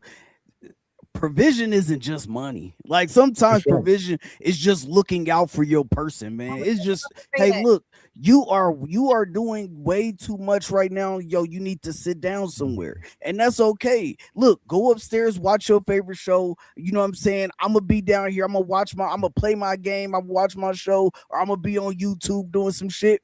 Look, go upstairs and just relax. That's a part of provision too. It's just getting her to be able to, and we all got to be able to reach that home, get back to that homeostasis level at some point in time. You got to be able to just recuperate, bro. And that's like, that was my main point. And then the last thing I have to say is that that's just a woman right there who also don't know that she's the problem. At least she's a part of the problem, because we don't know the whole story. It could be kids involved or whatever the case may be. It's a bunch of kids in the house. He don't get the rest when he get home. So I get that. But she's a part of the problem. Like, if you don't know that he's out there trying to get rest, now, okay, so I'm going to record, I'm going to have a camera, I'm going to make this a big spectacle. Yo, okay, now I want to get in the car. No, I'm out here, I'm chilling, because right now I need a little space, and I'm not out here cheating. I'm in the damn driveway. Let me relax for a second. And then I'm going to be in the house and I'll be able to tend to you and the kids like I need to do, or I'll be able to tend to you. But sometimes it like our Pain was saying, if you tell her, hey, baby, yo, listen, mama, you just, sometimes you be nagging me too much when I come home from work. I did 8 hours, I did 10-hour shift, and I don't want to come home and clean the gutters right now. Like, let me do that on my day off. But she'll be like, you see the trash, you see the gutter, you see you ain't do the room when I told you. Like, look, baby, now I'm in my damn car relaxing, and you want to be all in my face. Like, you got to realize that's the woman right there who is not self-aware. She's just not self-aware, because if she was, she would be like, you know what? I'm gonna give him a minute, and if he's not in the house at 6:30, I'm gonna go out there and I'm gonna go get him. But no, she wanted to make that a scene and make it about herself, rather than looking at her man in this car and being like, damn, like maybe he just need a break. You know what I mean? Yeah. So we need provision gummies. What Watch? I agree with you. Gummies. When the women come home, they gotta eat a gummy. Eat that gummy. It automatically. We can sell them. If you gotta give them a gummy, then you ain't give them enough to eat. If you gotta give them a gummy, you ain't give them enough to eat. That's the solution. But watch, listen. I agree with you on this, right? There has been a shift in the responsibility that women took on, right? Because again, there was never a time when my parents came home from work and we were just wild and loud. That goes to show the lack of teaching today, because it's a level of manhood is running behind the woman. Soon as this information, listen, we all date a woman that might have kids, right? I'm just saying, I meet you, I go over your house, it's loud as hell, 9 o'clock, 8:30, what the hell? And I decide to marry you, that shit's on me. Your shit already chaotic. Hey, I come home from work at 6, it's loud as hell. Man, shut that on. Did y'all see the movie Friday? Take that bullshit outside. We saw the example. Craig, bring your ass in here. When I'm laying at night, when we in that bed, you want some of this Johnson? Listen, goddammit. You better get these little slow ass kids quiet. And I need some rest when I come home. We gotta have a conversation. May not have to be old folk, but it's gonna be a time when she gonna be wanting to get some. If you got to talk to her in the neck and hold her back, look, I need some goddamn sleep. But you know, everybody's scared of the woman, man. I don't know, man, because it looked like she had big feet. So shit, you want to take our big ass shoes off and rest. So I need some rest.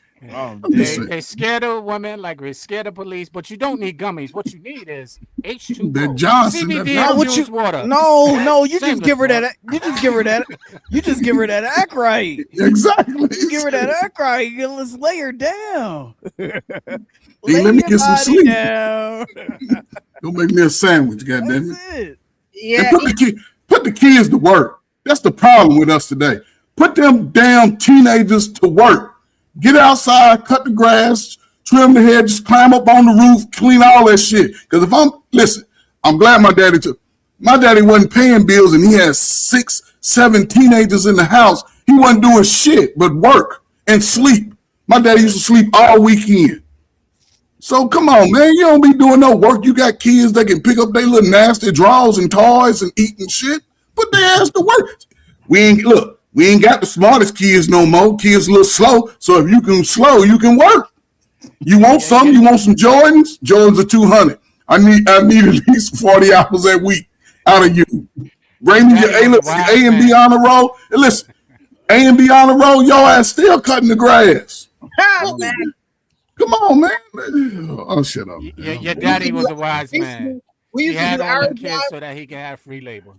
I ain't mad. Exactly. Put that little slow ass to work. He might become a live service down the road because his daddy. But it's a new age of parent. We soft as hell, man. Stop. There's nothing wrong with putting children to work. There's nothing wrong with that. You know, back in the day, we used to do our yard in a neighbor's yard. It was just like, no, you're not done. Go ask the neighbor. Don't even go ask the neighbor. Just shovel their driveway. that was our responsibility, right? And nowadays that's not the case. Those things aren't enforced on children. But in her case, you know, in this case, she would have even been okay if she came out and just said, "Hey, do you need anything?" No, just rest. Oh, okay, I'll leave you be. Do you know what I mean? And just went right back in the house.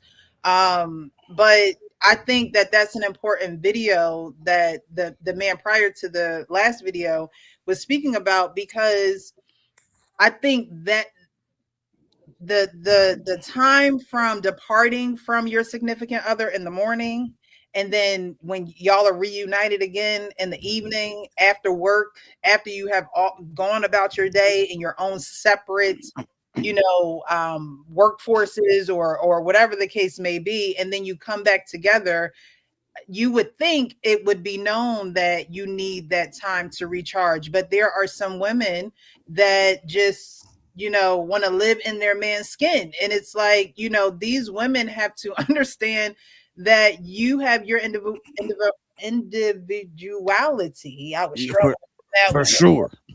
Somebody had a long day at work. And vice versa. You know, you're not going to be the same, and you're supposed to balance each other out. And that's where a lot of women will get those thoughts like, oh, he don't want to be around me. He don't like me no more. I'm not attractive to him anymore. Making up these stories in their mind because you're spending your time resting in the car. They'll make up, you know, we as women will make up a million stories. Oh, he's out there texting somebody and he's literally, that man was knocked out. Okay. He woke up like, where am I? You know, he was knocked out. It wasn't like he was sitting there mad or, you know, trying to get some steam off. He literally was resting. And I think that, you know, things, that's why I asked that question, you know, is that something that has to be communicated, or is that something that you're just supposed to know? I grew up with a dad that was just like, let me rest. You know, my mom would make his tray, water cup, you know what I mean? We bring it upstairs to my dad and he chilling. Like you said, R-Pain, Sundays, church in the game. Don't bother me. To go to your mother. You know, type of situation. So I grew up like that. And so, you know, I saw that in practice. There are women who don't grow up like that. And it's just like, what you doing? Who you with? Who you texting? Who you know, and it's just like, girl, I agree with you, Coach Ferg, where it's like, well, if you attach yourself to that, you need to know what you're getting into. Because now you have a woman that doesn't respect your space and your, you know, your time to reset, not realizing how important it is for the relationship, not even just for you, for the relationship. And that's something that us women have to keep in mind. You know, we want men to understand us. We then have to understand them, and that they go through cycles too. Mm-hmm. Hey, I gotta go eat, but I wanted to come show my love. I wanted to come stop by, see the fam bam. You know what I'm saying? I'm hungry as hell right now, so I'm gonna go eat. But look, next week I'm off. I'm off. Nah. What'd you say? Right. Nah, I bought some I bought me and my daughter some Chick-fil-A, man. So but yeah, I'm gonna go grub, but I'm off next week. So I'm gonna definitely be on again. For Got it, sure. bro. Have a Salute to you, man. Thank All right, you. Salute to you, bro. Enjoy your Chick-fil-A. Better eat healthy too. Damn. Yeah, man. I made some salmon and sweet potatoes tonight. Oh, so good. All right, so we're gonna get into this last video and then we're gonna get up out of here. But this is a video of Clifton Powell. He's in a round table conversation with men, and I'm pretty sure you guys have seen this video circulating around social media. But he's in this conversation, and you know, things get a little heated, and I just had questions, like a lot of questions. Like, okay, we're gonna play it. Point where you have to decide, how do I want to live There we go. my life? I haven't talked to my daddy in 6 years. I don't give a fuck about what my family has gone through. I know where I will go. So it's like, you know, you can only say that for so long. Black women are tired. Have that upon yourself. Stop waiting for a woman to tell you what you need to do. Take that upon yourself. Let me address that real quickly. For me, I didn't know fucking how to Can love. I say one more Hold thing? on. No, I have to say Go this, back. because another thing that happens is, too, you live your life for so long, and I'm not meaning no disrespect by It's this. all right. Just say it, bro. But when you hit your 60s and your 70s, I want to be right. Okay, but let me. I want to live my life right. I want someone to take care of me and protect me, and that's what a lot of women. This part just agitated me. Like, you can't hear people when you both trying to talk, and then you trying to talk over him. Because I'm living it right the fuck now. As I said, listen to what I'm saying. 60s and 70s. And then you yelling at the elders. Okay. Say this. Don't bro. overtalk I'm me. gonna fucking overtalk you because Good, you're talking out but of you're line, not nigga. going to disrespect You don't know me. what the fuck. Again, for the cameras. Okay, for the cameras in the room. You Oh, talking I about. am. I just I learned do. how to love at 60, I do. bro. You don't know what the fuck you talking about. Learning how to love at 60 is we're gonna talk about it. I do. Because you can't I fix do. no shit. I You don't do. know it, nigga. I do. Get the fuck out of here. Get the fuck out of here. Get the fuck out. You don't know what the fuck you're talking about. The fuck out of here. I'm living. You can't tell me what the fuck I'm living, nigga. This is true. I'm living it right now. You cannot fix no shit that you don't even know is happening. I think there's a misunderstanding. No, but you going. But he's I think there's a misunderstanding. generalized. You can't. No, listen, bro. Let me stop. This is what it is. Let's get to the truth of this shit. You can't fix no shit unless you meet somebody who is on another level. Coach Berg, Listen, did you raise your I hand? don't know if y'all saw this whole thing in this context, and I'm going to talk to you about YouTube, man, because I was trying to do a live on this just to speak to it. The two guys, the little Hispanic guy and the other guy, the black guy. The problem in this type of conversation, those men are boom. So you can't mix that energy and have those type of conversations with. Yeah, so it just makes it bad. And I'll say this, they would need a professional mediator to have a conversation like that. You can't just get men together and throw ideologies and say this. So a mediator could have been somebody that could sort of guide the conversation, you know, but I do think that those things like that, because I've done this, and it will help over a period of time of getting familiar with each other, and we start to sharing our life experiences, and we may realize we have something similar, and we can discuss our differences, but also make sure that every one of us get the best solution to help us navigate through our conversations. But just wrong. To help you elevate to understand. I'm not indicting anybody. I'm telling you what the shit is. You can't fix some shit that you don't know about, bro. You can't. And then you get there at 69 or 70 and say, I thought I was being loving all this time. That's what our parents have gone through, and that's why we all so fucked up right now. I think my question would be, how do you get to 60 and not know? You know, there was a lot of back and forth, a lot of over talking, a lot of trying to enforce what everyone was saying. They're, you know, giving. What's the question again? But how do you get to 60 and not know that you don't know what's going on with you? Because he never had to. He never had to learn it. You know, I mean, it's really not that complicated. Because this guy's been in. Well, again, you're going to say something? When you say you never had to learn it, what would you know? Is it an attitude of men where it's no? I'll learn it for who I feel like learning it for, or I'm going to learn this because it's an important part of my life and I need to get better. Well, listen, what I'm saying is, let's not use the word men. Let's just talk about him. He's talking for himself. He's been in the limelight for pretty much his whole life. Mm-hmm. Right? So his life, he might not have had to learn those lessons like grounded people. Mm-hmm. Right? And now that he's slowing down, he didn't get those jobs like he used to. Now he's got to be more interpersonal with people. Yeah. And he's learning he was missing something. Yeah. And with himself, he's starting to see himself. So the only thing I give him credit for is that now he's aware that he missed something in his whole life and he can't get it back. Mm-hmm. You know, because at least he can, live out his days, but he can't he's reflecting on all the shit that he could have done if he was a different man. And that's I think that's what he's trying to convey.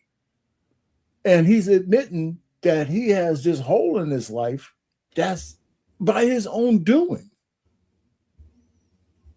You know, and then the gay boy is over here telling him, disrespecting him. And it's like a bridge too far, and that's it. I mean, the guy might have had his opinion, but the guy don't even like his own father, And so I'm just trying to say, so Clifton he made his mistake in his life, and he's kind of bearing his soul to the people, and then he's got the zesty dude over there, disrespecting. And men don't usually bear their souls like that. Yeah. You actually see this a lot with a lot of athletes. Their whole life they've been told, you this, you that, and they get all the women all through high school, then throughout their career. And then some of them, they just play around with the women and they don't actually marry the people that they need to. And then, like when they retire, and they can't walk around, like a lot of these players can't barely walk up the stairs because, how much their body have taken, especially in football. Like Jerome Bettis, I don't know if you guys ever seen that story where he could, like when they had Thursday night games, like he could barely get ready for the game because his knees was so damaged. He didn't know if he was going to play on Thursday nights. And that's an example of, people, like you said, in the limelight and just, not taking care of what they need to. Mm-hmm. Let me just say one more thing is, I'm 67. And I think you guys are really much, much younger than me. But I think when you get to certain ages, your whole life is a reflection.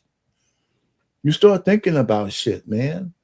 That if I would have did, because here's one thing I can say about myself, because I'm where I'm at now, I probably made more good decisions than bad ones. But it's the ones that I haven't thought about that I wish I would have. You don't have all the regrets. But you're reflected. Now I'm on YouTube, and most people are younger than me. I'm seeing how people look and behave and talk and all this shit. I'm just going, how was I when I was that age? What did I think about? Why did I let myself get so out of this and that? So I don't know. So I understand where Clifton was coming from. They needed to be. First of all, I would have kicked half the dudes off that table. The zesty guy wouldn't have been on the table. It was two of them. And the transvestite guy who was a woman. Oh my God. They got a woman. He was a woman. They shouldn't even been there. That's what I said. What are you doing at a man's table? Pain. You old. I mean, you how old? 67, man. Jesus. Man, God bless you, brother. I'll be 60 in 2 years, goddamn it, and believe me. Yeah, man. Life is a reflection, man. I look at my daughters and say, man, Yeah, I mean, at this point, all you can do is reflect because you damn sure can't go back. No, that's it. I got more time to reflect. Yeah. You I know? got all that time there. I said, wow. But you know, I've seen a lot of stuff, man. That's why when the people talk, they say you don't know nothing, right? I said, yeah, okay, you know. I said, I think I know a little bit more than a lot of people. Ooh. You know, That is especially funny. Did you if I'm say on the outside looking. Huh? Did you say transvestite? Yeah, that's what they are. That's right? hilarious. You didn't say vest, huh? Transvestite. I'm gonna use it. That is classic. Transvestite. I mean, that's what the person is, right? What do we call them now? What we calling them? I'm saying, put me out my misery. What the fuck are we calling? Come on, man. You serious? Yeah. You serious? Oh, that's funny. Tell him, Sean, man. Tell him, man. Tell him what it is, man. Yeah, that is hilarious. No, it's from this point on, it's transvestite. I ain't with you. Come on, man. It's a me, wow, you just made up a new word. That's what age does for you. Like I said, God bless. I said, dude, I didn't say zestite. But it came out that way.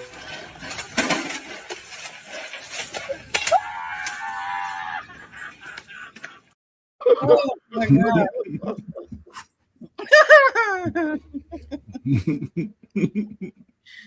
Oh man, but you're right. I mean, you know, what can they really offer to that conversation? They can't really offer the you know, the hands-on experience. Like you said, he doesn't even like his own father. So if he's not going to give his father the time of day, what makes you why are you so bold to give strangers out on the street, especially Clifton? Like what makes you so bold to, like, you know, they got puff out their chest a couple of times or two to make you feel some type of way. But at the end of the day, his experience is his experience. And if he is understanding it at 60, 70, 80, whatever the case may be, at least he is coming to this self-awareness moment where it's just like, wow, I think I saw a clip of him saying that he'd been with the woman that is in his life now for about 10 years. And so that is a work in progress. And were they together consecutively for 10 years? I don't know. Do you know, did they have issues in their relationships? I'm pretty sure he's, well known, but at the end of the day, he's trying. And there are some men who don't come to that fruition where they, have to realize that they have to be better for themselves and those around them. They feel as though they can live in this world of ignorance. And, you do what I say, the world bows to my feet. Coming from the woman's perspective, though, I can understand when he says that, at this age now you're looking to be better. And all women are saying is, why is it taking that long? That's why I think I asked that question in the beginning, because it's like, when is this when you choose to do it and you realize that you have to be better, or is this, like you said, Arpain, like your reflective period where it's just like, maybe I really should get myself together? And I'm talking about grounded men. I'm not talking about the men that are in the limelight, because those are the rare, population that have that situation. But there are plenty of grounded men who get to a point where it's just like, they don't necessarily want the marriage. They don't want, the things that the women want, the women that want to be with them, right? I think that men should be with women who want to be with them. I don't think that you should go after women who don't want to be with you, right? So you have a woman that wants to be with you, and you feel as though, and of course, men can do what they want. We can't tell you what to do. But there are men who choose in their best interest of, this is how I am. Don't try and change me. I'm going to be who I am. And then they get to a certain age where it's just like, wow, well, maybe I shouldn't have made, the decision of telling this one that that's how I am, when I know that I have issues. Like, I remember dating a guy, and I'm put my personal life out there, but I remember dating him, and he's like, I know I have issues. He told me, like, I know my issues aren't fair to you. What does a woman do with that? Well, you know what you did with it. Are you still with him? You still with him? Oh, Okay, so you know what you did. You know what you did with it. No, but I'm just saying, like, you know, is that the advice that a man give to a woman, where it's just like the men who know that they have to change? Let's finish the question. He said, "I know I got issues," and so how would you deal with that as a woman? I mean, I guess the first question is, are you going to stay like that, or are you willing to change out of that? And if he's saying this is just me, you got to accept it. Now you have a choice to make, right? I'm not going to live with that. You know, so that's how it is. I mean, I think we make it too complicated. Right. I mean, you have to make a choice. Like when a women, like the guy told Clifton, you know, we have something about women in general. Well, the fact that Clifton might have been a messed up guy, it's not that he was messed up to all women and that he wasn't the right way for women to accept. That's not, the women can't tell him how to be. If he's not for you, he's not for you. Right. Right. So putting the weight of what women desire on a guy like Clifton is not fair to him, even if he is messed up. Because obviously there might have been a woman or two who would live through that. Right. So so when I'm listening to these guys talk, you know, I just like now I look at women. If women want to be free, I think we should stop arguing with them. Be free, because they're going to have a reflective period at some point. Yep. You know, and they are, and we starting to see it more and more on the internet, right? They hit. We talked about this a little bit last week. You hit 40, you do inventory, right? And then you start thinking about the decisions you make, right? I don't want a husband, I don't want any kids, but at some point that might change. Now, if it changes at 35, that's different than changing at 45. So you got to, so that's why I look at it. So I think we argue too much a little bit. We complicate shit. You know, if one woman ain't for you as a man, then she's not for you. But you tripping out trying to change her, that's crazy. And we have too many men that way. And we have too many women. I agree. I think it's pretty important that you learn and understand that you can change. And that's the thing that I commend Clifton about, is that he, at his age or whenever, that he's acknowledging he has room to grow. And if we all can acknowledge that we have room to grow as long as we're living, we have the opportunity to possibly grow. Often we get to a point where we don't want to grow. We say, I want to be who I am. And you know, to each his own, and you can pick that person if you like. I have picked that person. I have been that person. But at this point in my life, no longer will I pick that, and no longer am I that. You know, I'm realizing that every day until I die, I want to be able to grow. And I want somebody who's willing to do it with me. And if you're not willing to do it with me, then I'm just really not that interested. And unfortunately, I'm running into, in our age group, with women who don't want to change, women who feel they're at that pinnacle. And I'm like, you know what? I commend you, salute to you. I just can't be with you. Okay. All right. Anybody else want to speak on this video? It's more, or you're going to show more of the video, or is that it? I mean, did they ever get to the question? I mean, all I heard was shouting and yelling. That was it for that video. Of course, that particular discussion was clipped up a few times, but I just took that video, pretty much getting the point out of it of him realizing this at a young age, and he's being attacked for realizing this. And like you said, is nobody's fault other than the person who deals with the stage of life that person's in, right? You have a choice to deal with it, and you have a choice not to deal with it. However, he has gone through it and is living to a place and to a point now where it's just like, wow, like I didn't even know. Like y'all said, like anyone with a logical mind would know that this is a man who is in Hollywood. You know what I mean? Like he didn't have to face that. He had to act. He had to be a great actor.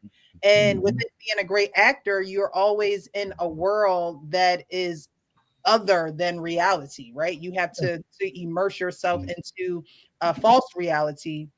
And with a whole bunch of people like that. Right. And, you know, and I think more so on the grounded side, a lot of men you know, do live this false reality. And y'all know my saying, be real with yourself so you can be real with others, right? That's the slogan here. You know, you live this false reality instead of being like Clifton and saying, you know what, it took me a while to get here. Like, it really took me a while to get here. And it took, actually, in another clip, he said it took a woman to help him get there. And maybe we'll go over it next week. I saw a clip of another man talking about, you know, sometimes that helper instinct that God has put into women, because we're here to help. Sometimes that is that agitation to a man, and that's used lightly, not necessarily agitation, but that need and that want to help. Sometimes men should listen to, you know, what the woman is saying, because she does have his best interest at heart. So maybe we'll get into that next week. But that was his point, you know, in other clips. Like, it took for a woman to come in who was at a higher thinking level, or at a high psychological level, emotional level, for her to come in and really care and love on me, to make me realize that, you know, I've been treating people like crap, or I've been expecting people to deal with my crap, and it's time for me to actually deal with it. Wow. Yeah, That's why I said he's not qualified, right? Because who's not qualified? Clifton is not qualified, right? Because his story is no different from any other man at that table who may have lived that same life, just not in the public eye. That's why I say, because I think he has a good intention, but to be it, because they've all gone through something. That's why they're there, right? And you have to be able to sort of make it to where what I went through is not as important as anybody else's here.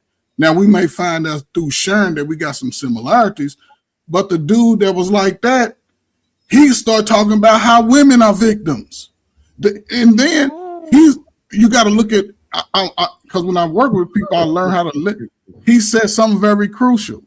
As a man, I ain't spoke to my father in 6 years. That says a lot to me. So how can you, so you know what I'm saying? Because you're still, if you're not speaking to your own father and you're a grown man, you think you're going to talk to other dudes any kind of way? And you got some other issues outside of being a man. It just says a lot to, because I listened to that whole video. It's pretty long. Very judgmental. It just doesn't, it doesn't, they needed a mediator. That's why I said they needed someone who can help them mind out each individual's story first. Let's tell our stories, and then we can come back and see where we can fix. And because most men are fixers, that's why they at that table, they want to fix something. So let's get everybody's story, and nobody's is important. And we're not going to judge in telling the story. And then you can address me, Precious. Hey, you said something earlier about this. Could you explain that? Could you talk? You know what I'm saying? So just, you got to know, there's dynamics there that make that kind of fleshing out things to that degree pretty difficult when you have that many people around the table. 15. Listen, like I said, Clifton, when he found this lady he just decided to listen to her. And he decided to listen to her because he's in a reflective part of his life. And hey, maybe for once I'll listen to this honey, to the woman, because she has, where he might have rejected that same message when he was in his 50s and 40s, shit like that. So that's what, that's how that is. Like I said, I think we just complicate things so much because I don't know whether it's social media and the way people think we've changed so much. I think that if we look at the nature of men and the nature of women, I don't care what anybody says, our nature is undefeated, right? Men's nature has been pretty constant throughout the ages, even in social media era. Men like women, I mean, real men, and we do a lot for them. Women's nature has been the same, except that it's been unleashed. It's been unleashed. It's not that it's different. It's been the things that used to govern women are gone. Social mores, religion, all that kind of stuff, that's gone. The pill in the 60s, You know, you think that women didn't want to get bust down before the pill? Yeah, but they couldn't because it was much more dangerous. So when the pill came out, so I'm just saying the nature of women are the same. It's just unleashed. And that unleashing has put changes throughout the world. You know, it just has. And you know, and that's just the power of it. But the nature's there. And when men understand the nature of women, they have less problems. You know what's interesting about what you're saying? I was speaking about nature earlier today, and we all have our natures, but it takes us to have restraint and discipline over those natures to which makes us civilized. Well, no. That's what makes us civilized, is when we do. And that civilization, you know, is arguable, but that's what we all have, that nature. We all have natures that are not to the benefit of others. Our nature is self-preservation. Well, I didn't mean to make it negative, but you're making it negative. We all are subject to nature. I'm not. What I'm saying is we all have nature, but we're not subjected to it. We choose what nature but we are subjected to it. We are subjected to our natures. It's whether we make a conscious decision to control it or not. We are not our part. We're not separate from our nature. I'm confused because you're saying what I'm saying in a different way. No. You said we weren't subjected. You said we weren't I think we are. But I think the part I agree with you is that regardless of whether you're subject to it or not, you should control it. That's why when we had that conversation about women who don't understand that men don't want to have female friends in that nature, the platonic relationship kind of thing.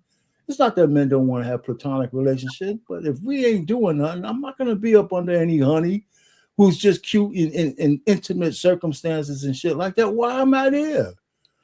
You know, the real truth is women extract what they need from men. They really do. And they don't have to be sexually, they don't need the sex, but they extract what they need from you, because if they didn't need that, you wouldn't be around. You would be invisible to them. So, and I could challenge you, Precious, and you don't have to say anything. If you name the 5 men that's closest to you, you could probably tell me, when I'm not talking sex either, you could probably tell me exactly what each one of them provides that you get out of each one of them.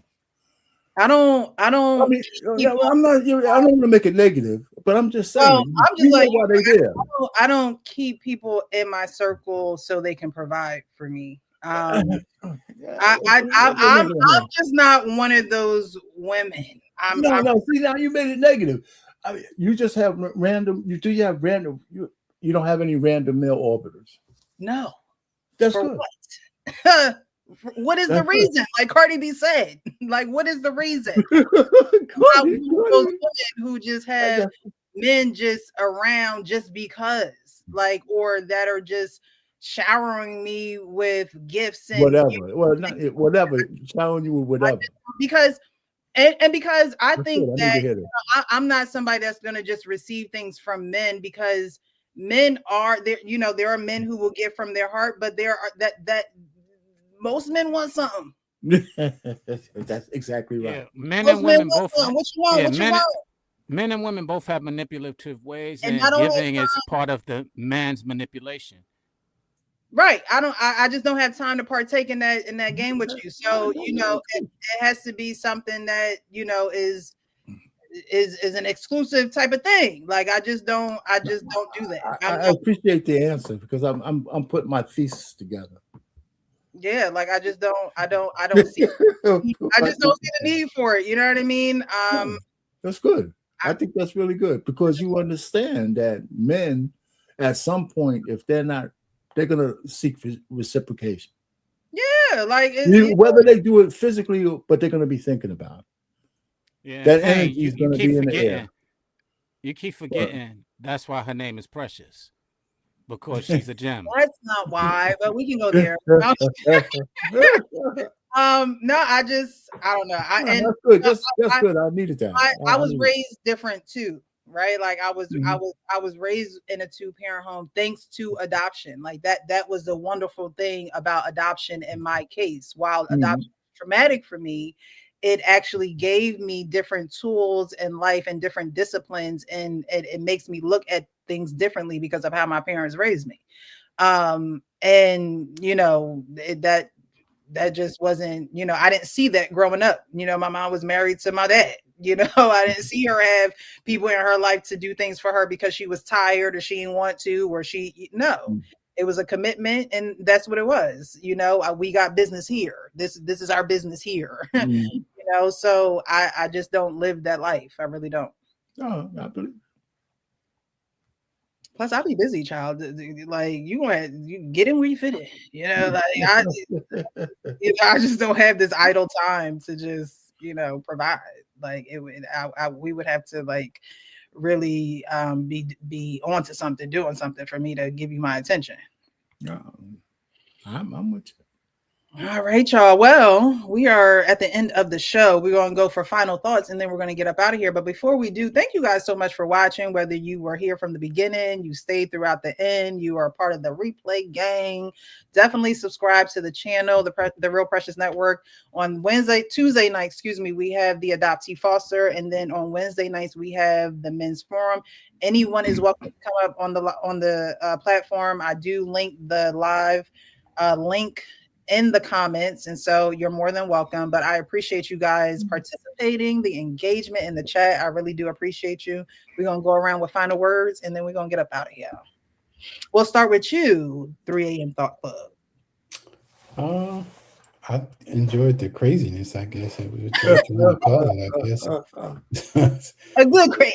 Them videos was kind of wild, especially that lady. Like, I really hope she reflect back on that and actually go watch that video and like really take accountability for what she did, because her son is going to remember that for the rest of his life. And her husband is now going to be worried about when she goes out every day, if she get out of jail. Oh my God. That she does. You know, so no, I had a good time. I enjoyed it. It's a different kind of content from last night. So yeah, good work, good job.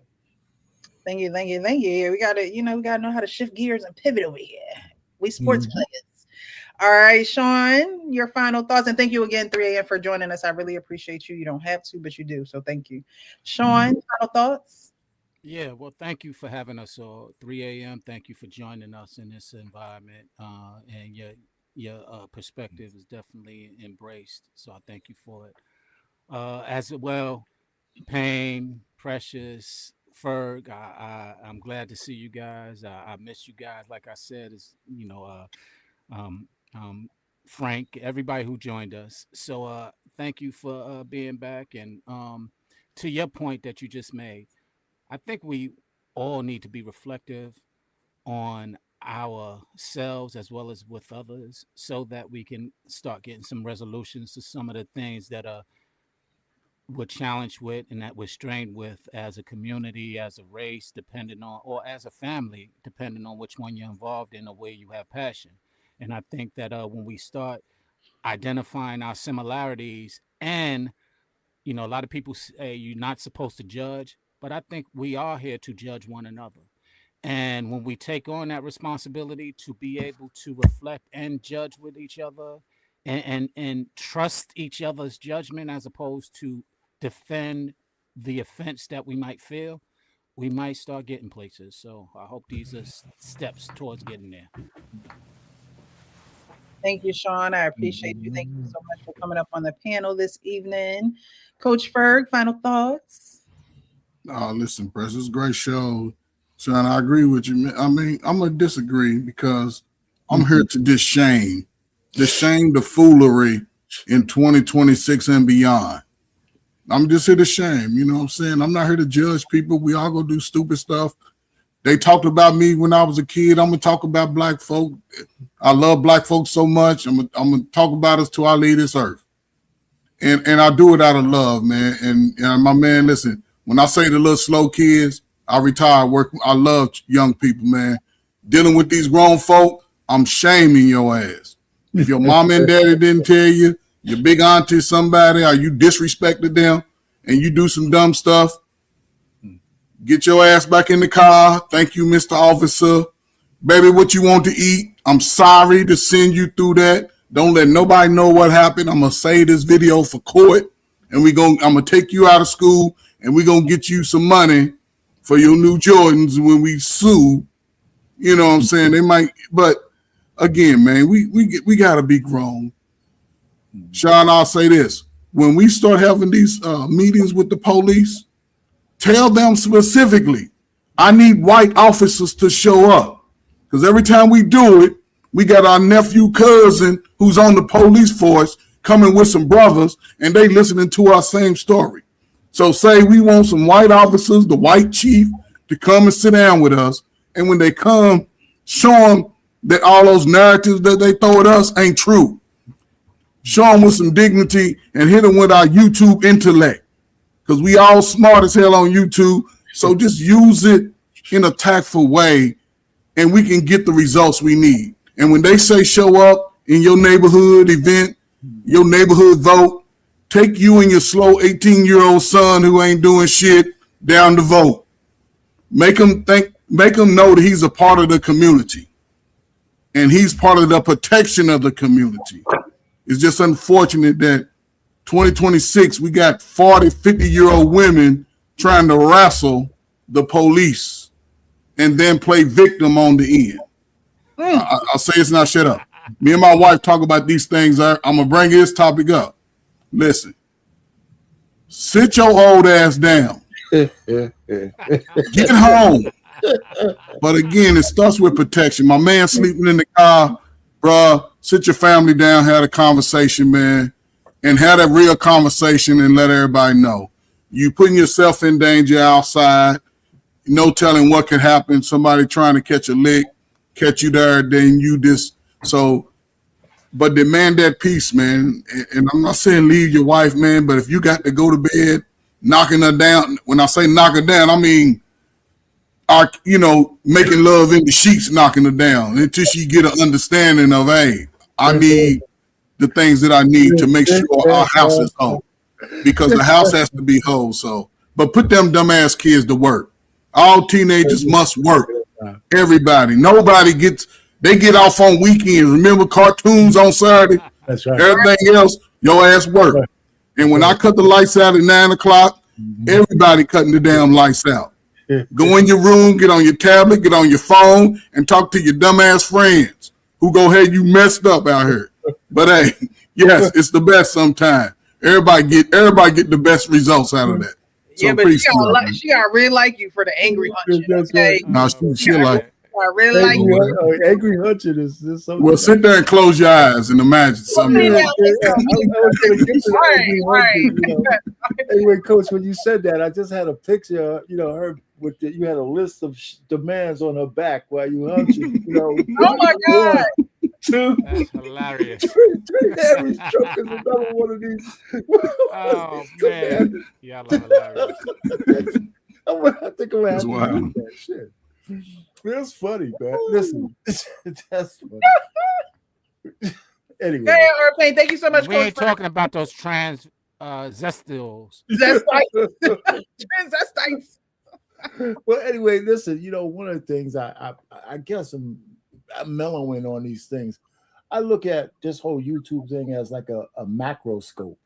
That I'm looking from the outside in, right? Because I've been married for so long. And every time people tell me I don't know anything because I'm so old, I said, well, I probably know more than you because I can observe objectively and you're in the mix. And by being in the mix, you're interfering with the experiment, but I'm outside of it. So I'm looking in and seeing how stupid you are. You know what I'm saying? And I don't say it like that, but I'm just thinking. Like, they say, well, you don't know nothing about dating or you don't know nothing about women because you've been married that long. Well, you mean I slept with somebody for 38 years and I don't know nothing about women? I've been next to one for 38 years, longer than you, right? And, and no matter how much I try, my wife never turned in a woman card. She's never turned it in. Ever since I do to now, she's been that. So anyway, I just think about it. I just think of how people are getting together and intermingling and stuff like that, men and women. Something that's supposed to be natural for us is so complicated now. It doesn't make any sense.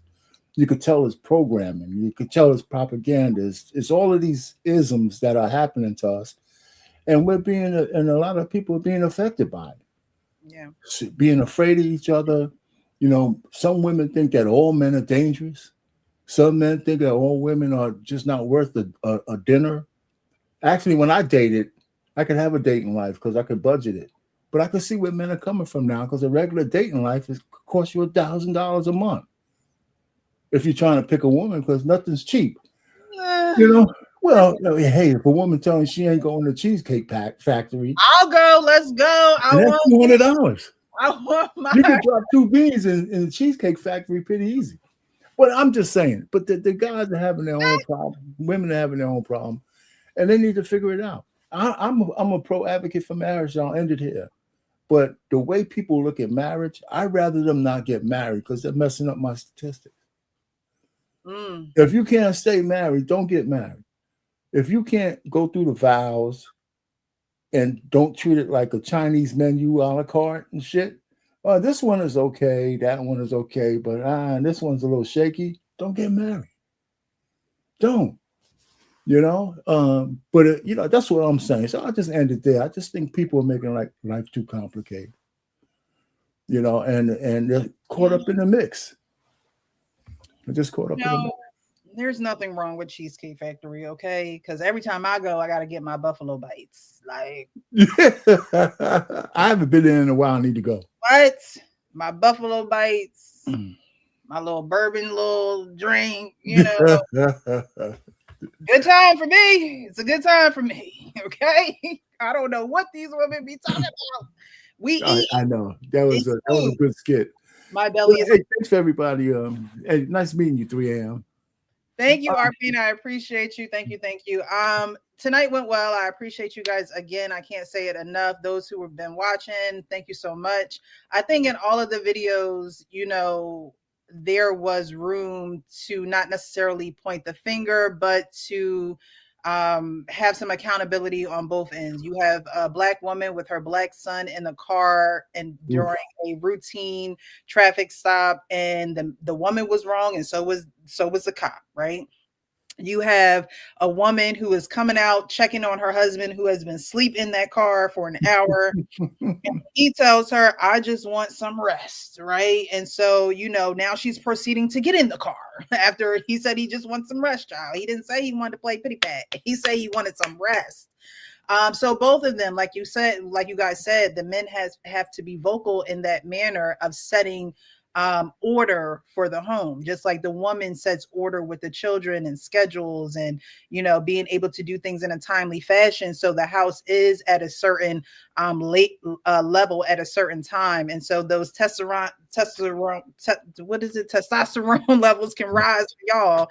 And a woman can, you know, completely understand that there's accountability that needs to be, assumed on both ends. And then the last video where there is a round table of men and one man is giving his perspective, and then there's the younger generation that I don't want to hear all that. I don't want to hear all that. You know, I don't talk to my daddy. I don't care where he been, but I know where I'm going to go. You know, sometimes you do need to know the past so you can understand the future. I'm a huge advocate, and John knows this. 3 a.m. Thought Club knows that. You know, we should know all about ourselves. You know, we should be able to go back in the past and have those conversations and gather that knowledge so we don't repeat certain things, because like I always say, the blood don't lie. You know, what your mama got in her blood and with your auntie and your grandmother, that has traveled all the way up to you. And the same for men, that's traveled up to you. And when those generations don't break or change the trajectory of certain negative behaviors, they will naturally just come out of you because that's where you come from. And so on both sides, there is accountability, and you know, on the men's forum, I want to have that type of discussion. You know, where can there be accountability taken on both sides instead of just pointing the fingers? Women, we have to do better. Men, there's room for you guys to do better as well. None of us have arrived, right? None of us have arrived. There's always room to do better and to learn and to be better. No matter what the goal is in your life, even if you do want to stay single forever, you still got to be a good single person, like for yourself. You know what I'm saying? Like, it's not even always about the relationships. That's not always the end goal. Being a better human being should just always be your goal. Waking up in the morning, having that opportunity to live out that day. So I appreciate you guys. We're gonna get up out of here. Join us next Wednesday at 9 p.m. same time, same place. And if you are open to it, join us on Tuesday nights when we have the Adoptee Foster. Learn a little bit more about foster care and adoption. 3 a.m. Thought Club, and I host that show. Again, anyone is welcome to come up, share your story, share your thoughts, engage in the conversation. So I really do appreciate you guys. Let me see if I'm missing something back here in the back chat. Okay. Yeah, before you say your magic words, check out that link in there. I still play with the AI music. That's a video I put together. It's pretty good. The words are like very poignant, very poignant. You know, so you want me to play it on here, or do you just want? No, I just gave it to you. I mean, anybody can just get it. It'd be, you know, if you wanted to, but we're ending the show. Remember next time. Okay. Yeah, check it out. You can incorporate it somehow. I mean, look, you can advertise your music. It don't have to be a show. I just wanted to give it to you guys. I'm just let me know how I can help. Okay, all right. I'm gonna definitely check it out. And you know, I actually had a question about that that I wanted to ask you, but we'll do that offline, because you had this one AI thing where it just looked like, you know, it literally, the woman is singing as if, you know, I think that's pretty cool. So I do want to kind of incorporate that some way, somehow. Yeah. This is another one of those videos. This one is one of the best. It came out real nice because, you know, it's a song that I put out there like a year ago. And then I got this AI tool that puts it to like a video, right? And, you know, you have to tell it what it wants. I wanted to use this avatar as a woman. There's an AI woman, of course. And then I says, well, here's the setting, here's the theme, here's all those kind of things. And it popped out that video. And this is my thing about us getting off the plantation, right? And I just think it's really good. I'm looking at it, I said, this is pretty good. It's not cheap, but it's pretty good. It's not that expensive either, but I think it's nice. Okay, I'm ready to check it out. Well, thank you guys. Y'all know my saying, be real with yourself so you can be real with everyone else. We will catch you guys next Wednesday. Happy middle of the week. All right, guys. Take care. All right. Take it easy, everyone.